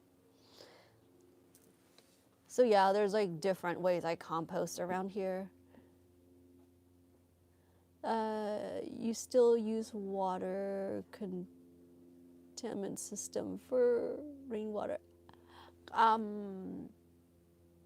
think your question is I don't have a like a true rain barrel made for that. I do this silly thing where I catch it up on the, so I built this metal structure for like a doubling use, like as like a trellis if needed, or I can put a shade cloth over. But because it's a metal structure, I'm able to put um, like a big, like a giant tray up there to catch rain. And one time someone like threw out some kind of tray, or like, I don't really know what it is. It looked like a, like like the floor of a shower or something, or it looks like a flood table, because there's like a little drain hole that fits a PVC pipe perfectly. You can screw that on. So what I do when there's like a lot of rain is putting that tray up on there to catch the rain, and because I can like put the PVC pipe down to guide the water into a bucket. There's like, yeah, because rain barrels, they're just way too big for my space. I would lose some gardening space having that. Because obviously it would be great to have something proper. But that's kind of what I do, is a little extra work. Come out and check if the bucket's full, and you know, you can catch a lot of water. I think I made a fun video, a fun short of counting how many, like showed you guys how I collect rain here, and like how many buckets I was able to collect through that storm. And I try to save my rainwater for the plants that like a little more acidity in the soil, like my hydrangeas, because our city water is so hard. It's like a lot of there's a lot of calcium, which is opposite than what you would want in like soil to be acidic. So I kind of save rainwater for that. I can't believe, like, I guess some places have it's actually illegal to save rainwater. I don't know why. Is it because they're concerned of like a mosquito or a pest issue if you're not, what do you call it? If you're not if you don't handle it properly. Yeah, I have like 5-gallon buckets with a lid, so like there's no issues with mosquitoes that way. So make sure you get them covered, and then you can stack them. Once you have a lid, it's really cool. You can stack your buckets. So that works for me. Canadian crawlers, probably. Maybe. Sam, what's up? Yeah, yeah. Yeah, all kinds of worms, and worms are actually really fun to handle. I like the way they feel. They're interesting. It's really sad when they come out and they dry out in the ground if you don't catch them in time, especially when they come out, you know, like after the rain.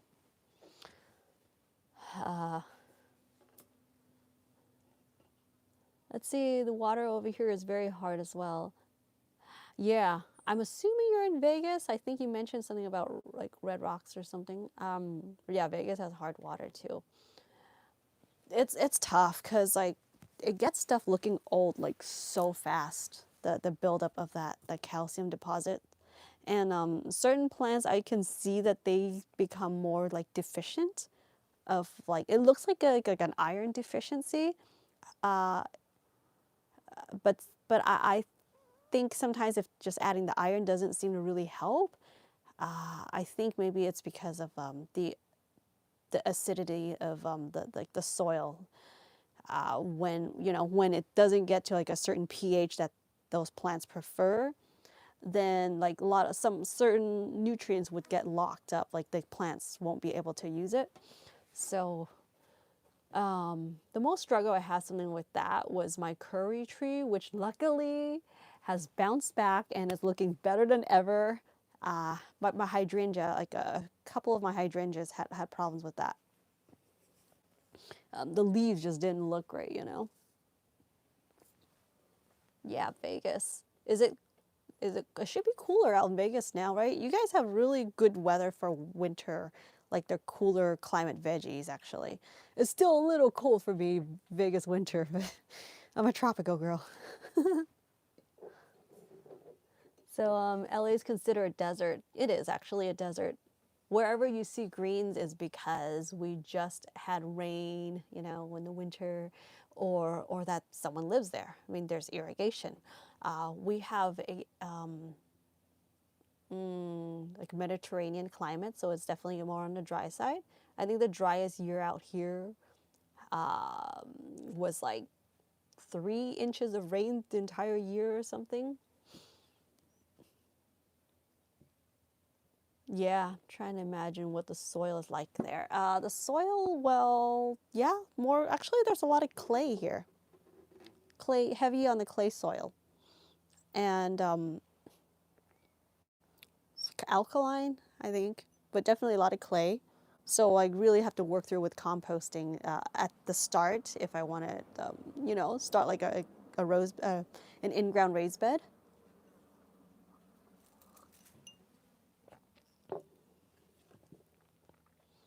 Some snow on the mountain, Charleston. Wow. Yeah, the thing I think when I was out in Vegas, it's nice that you guys do have a relief from, I guess, leaving the desert if you want. Just go up to those high mountains.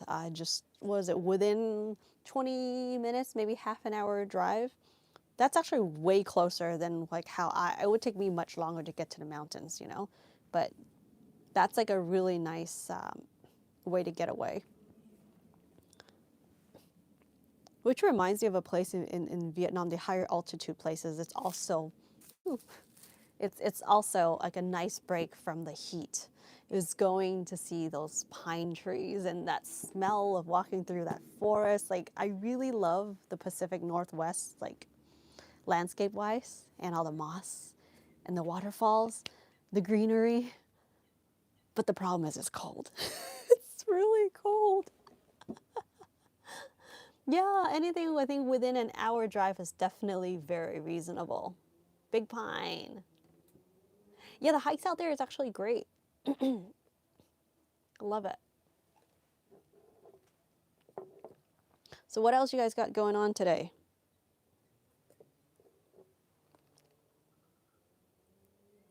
Oh my goodness, this is so purple now.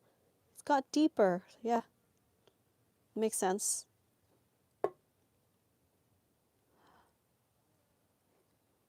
It looks like the boldness of this color is like those oils and chemical leach and like the stuff that makes some like places like the water glow at night. Like it's just crazy how deep this color is. College football, all right. I can taste the sweetness. It's definitely even more earthy, obviously. It's richer color, but the end of it, I can taste the sweetness coming through now. Yeah, I'm really excited about like making like fabrics, like dyes with this, guys. I'm so excited. This is beautiful. And sometimes if you change like add some vinegar or something or to pH in the water also, it changes the color of your dye too. It's awesome. So I should probably go do some last minute foraging before hard freeze. Oh, wow. Where are you coming from, Sam? Yeah, I love foraging. Those are like good snacking for me. But if you have abundance, definitely can get like good, fill up your baskets good that way.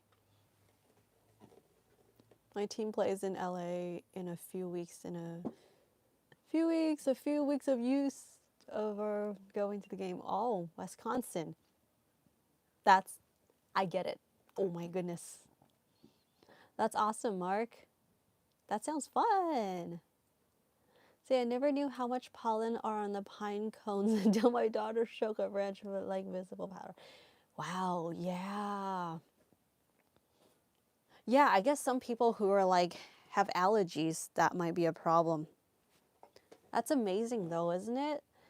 Because pine cones like this whole different thing. It just doesn't look like the common things we're used to, like the plants, the flowers, the fruits. I have had a pine nut out of a pine cone before. Usually the squirrels get to them way before you. And I think you're supposed to get the pine cones that are still, is it like green when it's still closed? I tried a pine nut before out of there. It was so good. Pine nut's probably one of my favorite nuts. What about you guys? See, Don says junior. Oh, wait, no. Wait. Over here, yard irrigation. Nice. Seeding. Fish fertilizer. That's why I'm late to arrive. Gotcha. Garden comes first, I know. But I'm glad this is a good time for you guys. See, I'm at work at 8 p.m. Wow. 12-hour shift. We'll be doing some dropping of seeds when I get off. Awesome. Yeah, I just dropped some seeds off in for a fall a couple days ago. I'm so excited. You know, there's like no action for a few days, and then once that little first like seed that pops out, that sprout is, then you just have like your eyes glued to it. You know, I would love to like. I have to figure out how to do this, but I would love to do like a time lapse on it. It's interesting. I'm still so fascinated by how like plants grow and how seeds grow. I yesterday just kind of after going on live, like I stayed behind. I was at my friend's garden because someone was working with a jackhammer this week down my street. So my friend was very kind to offer her garden for me to use. So afterwards, I was chatting with them, and like her dad was showing me the different trees that were there, like the loquat tree, the citrus, and certain types of avocados and different fruit trees, and like they all started from seed. Like a friend gave him a fruit to eat, and then he just threw that one seed down, or grew certain things from seed. It's amazing what a tiny little seed can do, you know, like bring all the abundance and life to us. Just grow into like a huge tree with so many fruits. It's amazing. Do you have those junipers out there that get the bluish berries on them? I don't see them around here. Junipers, berries. I might have in the higher up, I think, altitude in the mountains. I think like it, yeah, the San Bernardino Valley mountains up there. Are those berries edible? Apparently juniper makes like a really good like extract, right? What do you call it? Tincture. It makes a really good tincture. I do love the smell of pine though. I think that's one of my favorite things about like walking through like a pine forest or like winter pine trees, like you know, like Christmas trees. I really love that smell of pine. I'm growing some cherry tomatoes inside, doing okay so far. I miss having a lot of cherry tomatoes. I'll have to do that next year. Yes. Yeah. Tomato salads, cucumber salads are probably my favorite salads. Sometimes I like throwing in a fruits because fruit somehow just tastes, it makes a salad a lot more exciting for me. I like the sweetness, like random bits of sweetness in the salad. Oh my God, jackfruits. Jackfruits are so, actually jackfruit's good in anything. Jackfruit's just so good in anything. Have you ever visited beekeeper's farm? That would be awesome. No, that would be fun. This is a growing business in the Southeast. Yeah, I know. And it's awesome when some people like can handle them freely. Crazy. They rent out and move the hives or orchards. It's really amazing to learn about. Yeah, bees are really amazing creatures as well. Kind of like ants. Like they have this other, like the hierarchy of them, just the way they work, and they all really understand like their roles very well. Like they're interesting. They're just very different also. And bee propolis is another thing. I love using that. That's actually one of my things in like the medicine cabinet. Bee propolis.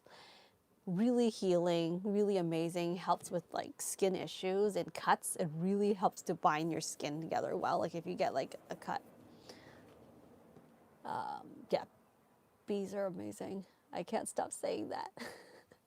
I germinated some orange and lemon seed pepper up. Oh, seeds paper towel method. It took 2 weeks. Um, Lemon seeds, awesome. I think some citrus may not grow true to seed, but that's okay. It's actually really cool to have different varieties. Uh, I use check it. I was checking it every 3 days. Drove you crazy, yeah. That's why I've been so reluctant on starting um, roses, because I got this like these rose seeds that needs like cold stratifying, and then it's got to like try to sprout them in the fridge with a paper towel. It's just like a lot of issues, a lot of things like that. But that's amazing that you do that. A lot of patience. I think I tried doing the paper towel method for some things, and usually the problem I ran into was like it got a little moldy. Have you ever thought about growing dwarf cherry tomatoes in the green style? Yeah, I did that one time. It's great, but I can't grow that many out because I think once I move it to a spot that gets more sun, like on the entire green stalk, it would be a lot more fun. Cause so mine does sit on a rotating, what do you call it, like base, right? Which is super helpful when you have a small space. You can push things on wheels, you can rotate so things like the backside can get more light.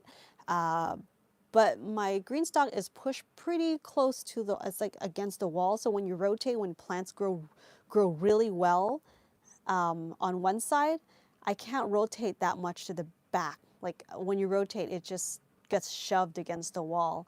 So yeah, the new spot I'm going to put in, I'm really excited. I'll actually be able to like rotate it easily, so I can grow more like dwarf cherry tomatoes. But I gotta say, my favorite cherry tomatoes are the sun golds. I really like them to snack on them. They're really sweet. So if I really have to pick like one cherry tomato to grow, that would be the one. Yeah, so like cherry tomatoes, peppers grow really well for me. In Vietnam, I was doing like bitter melons on, because they actually, like the green stock actually make these, the trellis thing that you can just pop right in these, the containers. And like it's just becomes like the circle, which is like a really giant circle for my space, but they're really good for vines. So I was growing like bitter melons on that. You can grow a lot of things on there. I'll probably try to do sweet potatoes again and put it in like a sunny spot, because it's a really great use of space. Asian cucumber salad is my favorite. I know. People think I'm silly. Like, it's like, why are you ordering like cucumber salads, at a restaurant? But they are so good. I think I'm happy with just eating that. Mini garden and roller skates. It is a great idea. Just don't get out of control. Yeah, a lot of things are on wheels here, especially the bigger pots. Anything up to like a 10-gallon plus, 10 to 15 gallons is really worth it to put in like invest in roller skates. Especially the ones that drain. That's awesome. Because otherwise it gets way too heavy, and it's a pain to try to like take water out of there, extract water. Trying to recall, do you have a lemon tree? My climate does not allow these. Oh, yeah, I have a calamansi tree, not a lemon tree. There's so many people like my neighbors and family and friends that grow lemons and oranges. So in a limited space like mine, there's no reason. Like there's no need for me to be growing things like that. They are very useful though.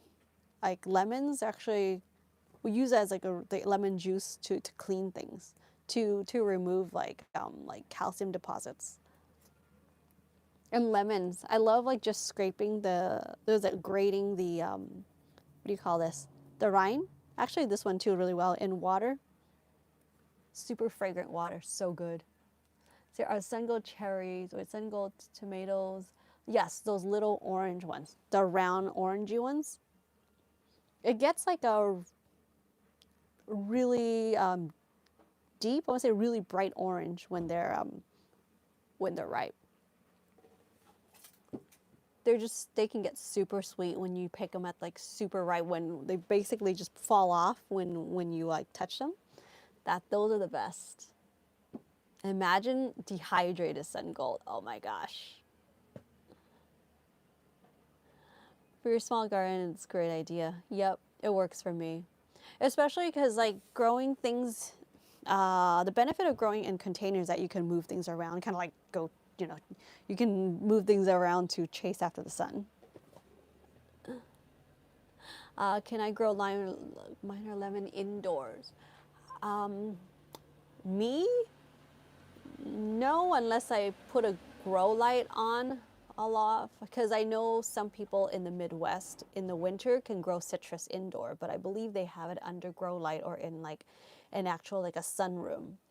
So small containers, like a container about this size, you can grow like a grafted citrus. This one can grow in container really well. Calamondin, calamansi.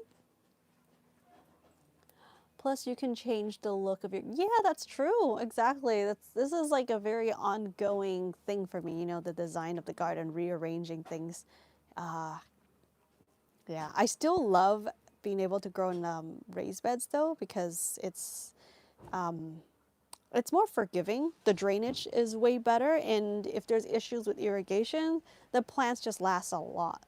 Well, the the plants would do better in a raised bed. But that is the perk of containers. And I'm starting to switch out some of the things with those air, what are they called? Air, I'm just gonna show you. This thing. These. Ooh. This is a root beer plant, by the way. Whoops. I forget what these are called, but the idea is that they do air pruning, like root pruning. So these are all these little holes so they don't get root bound. This is a root beer plant. It smells just like the name. I love it, love it, love it. These can grow quite tall too. Yeah, they look kind of like the betel leaves. Oh, air pots. Duh. Thank you. Ooh. Yes. So I love it.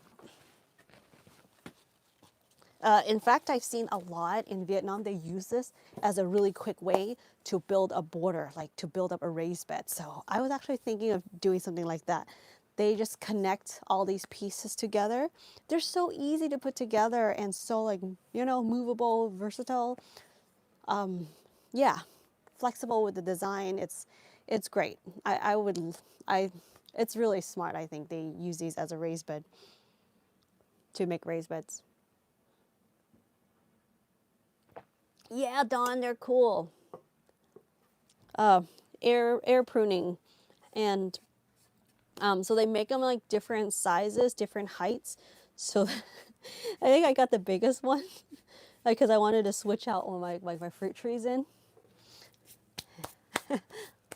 And it's like this long, so it's like this tall of a container. They're cool. You can make really big ones by just connecting the pieces.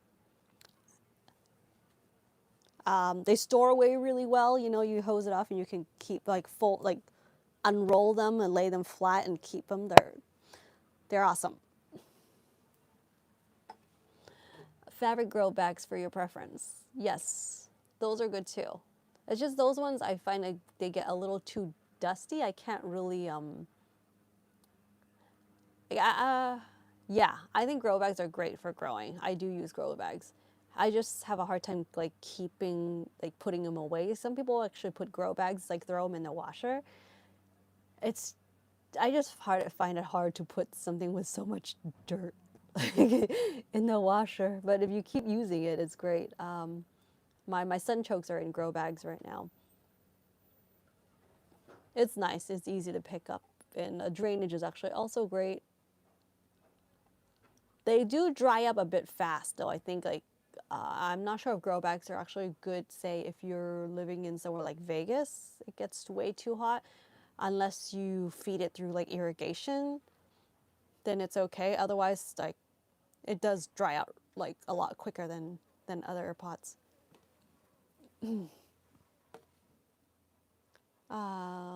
See, around 25-gallon each, I think. Wow, your grow pots? That is huge. That's a good size to grow bananas.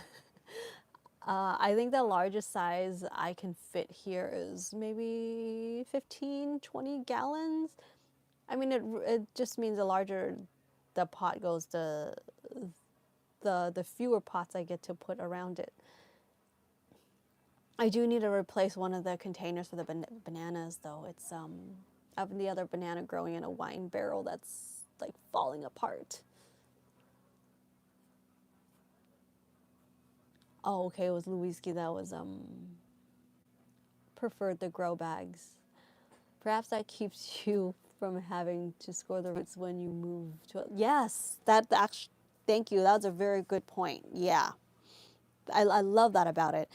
The roots won't get damaged. It's so easy because you literally unwrap it, right? Like, yeah, and like opens flat.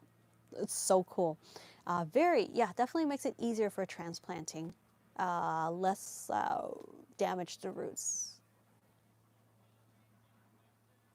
Do you grow potatoes in bags? I have. I've grown them in the type of grow bags that, has like a little pocket that you can open to look at them. I used to peek at it sometimes, but it actually does okay. I think it wasn't that much different than using regular grow bags. I like growing the blue potatoes. Those are just like a little harder to find. Usually they sell them in like a mixed bag with a lot more of the other varieties than the blue, so I like to grow the blue one. Also, the blue one does seem to do better in, like, it doesn't require as much sun as the other varieties.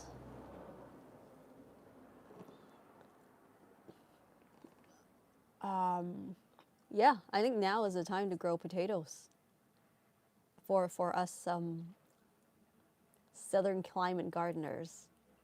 I buried it in a grow bag in my raised bed, and it kept it from drying out. That's a good idea, yeah. It's kind of like when I like to keep things fresh, like tubers, until like I'm ready to actually harvest for food. I just keep them in the beds. Maybe just stop watering it. And yeah, I think the soil, that's where they live.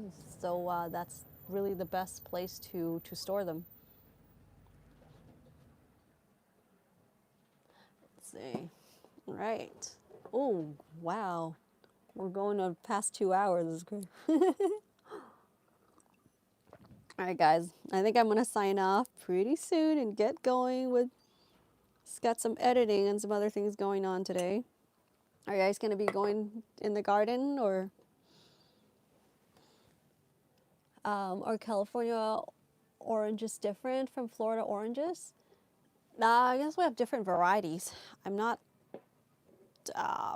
yeah, I'm not an expert in oranges, but we do have a lot of, like, grown within the state, oranges from here, and they're really good. I like going to the farmer's market for a lot of mine, so they do have varieties.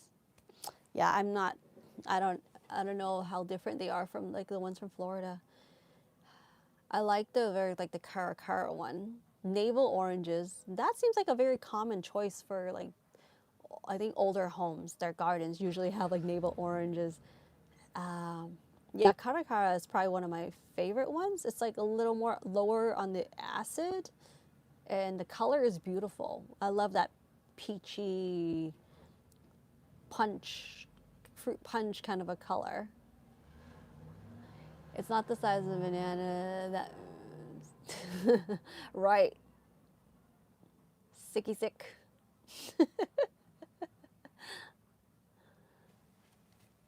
And in my book, every kind of banana is good. I mean,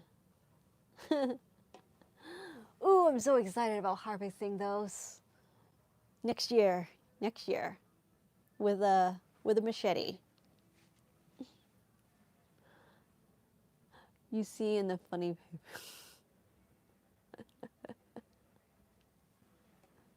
Yeah. No comment. No comment.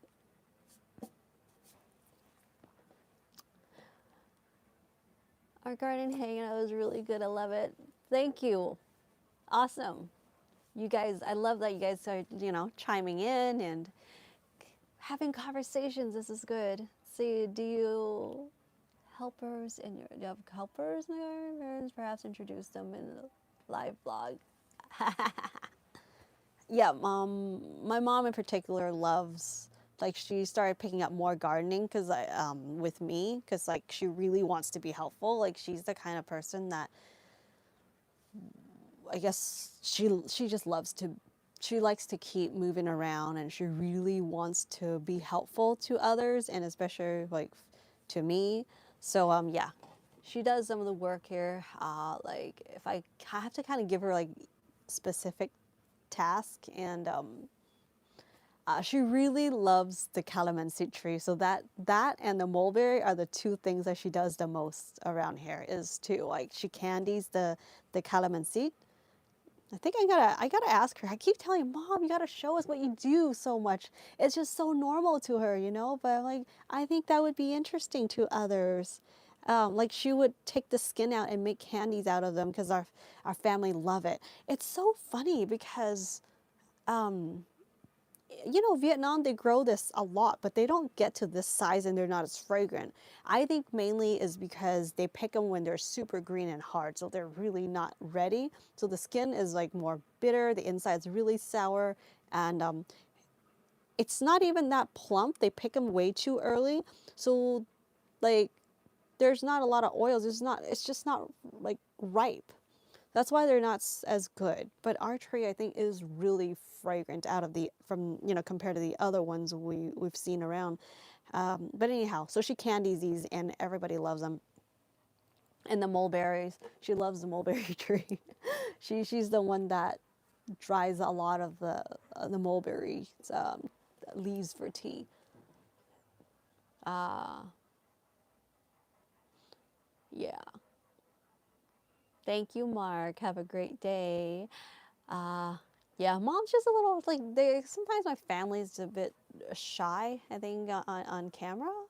We'll have to figure a way out. Maybe blur out the face sometimes if they really don't. We'll see. But it would be fun to kind of include my family or other people. I know, because that's actually when I start to be a little too crazy when I'm around people. Oh, very informative, always open to creative ideas. I'm definitely open to creative ideas. That's when it gets really fun for me, is trying different things and keeping an open mind, just like what you do in the garden too. Did you bring one of those cool Vietnamese style? Oh goodness, the machetes! You know what? I have been wanting to get a machete out there, but everyone I've been asking so far, like at the shops, at the market when they're using one, I said, where can I get one? And they give me this this shocking look. They either kind of want to blow me off and just be like, oh, what do you do with it? You don't need one. Or they're like, are you going to go like whack someone with it? Or they said, you can't buy this. I was like, what? Of course there's. Um, I, I wanted to bring one back. I'm gonna find one. You watch. I'll be showing it on live one day. Be like, look, I have one. I found it.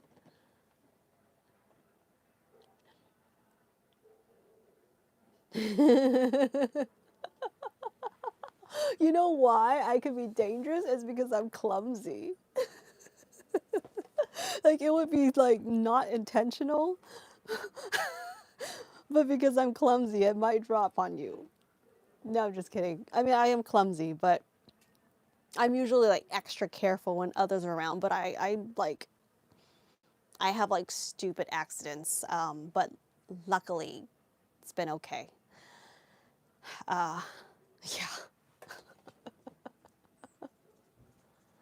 this clip will be on the news.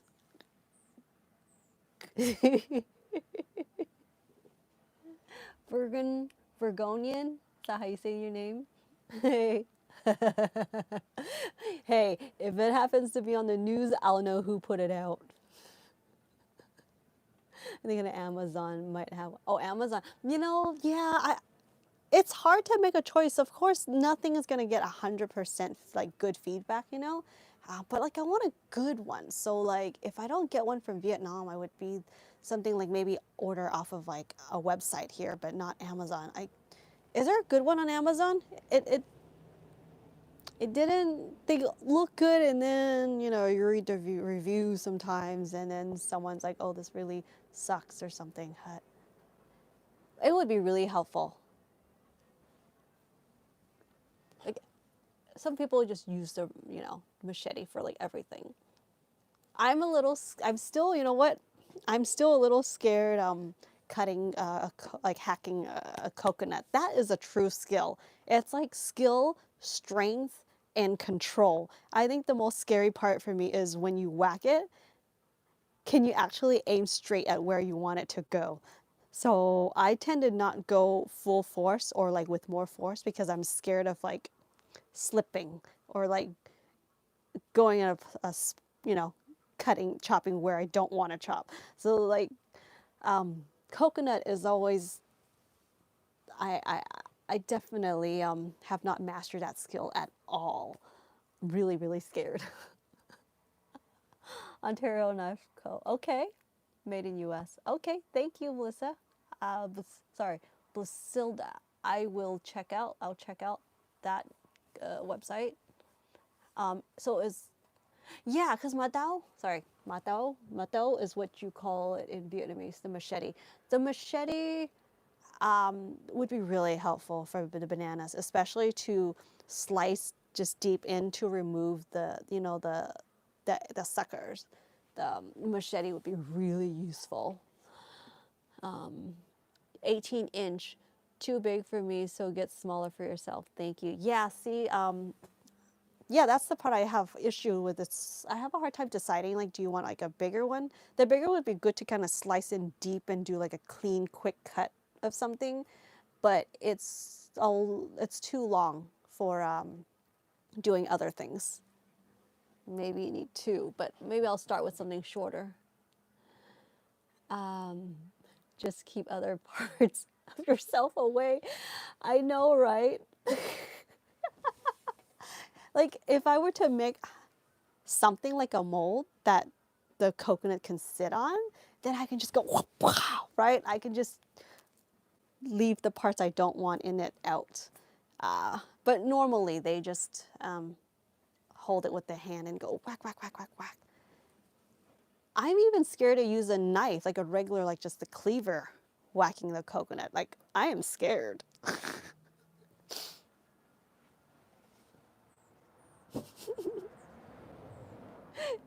Mark, when you said Kung Fu Woman, it was like this emoji of the girl. I first looked at the emoji and I thought it was like Kung Fu Woman, like the emoji like this.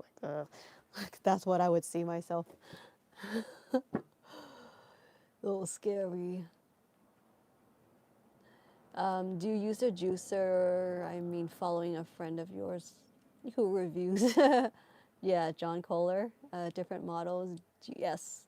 Um, I have a juicer I've been using for years now. It's the Omega something. It's a vertical juicer.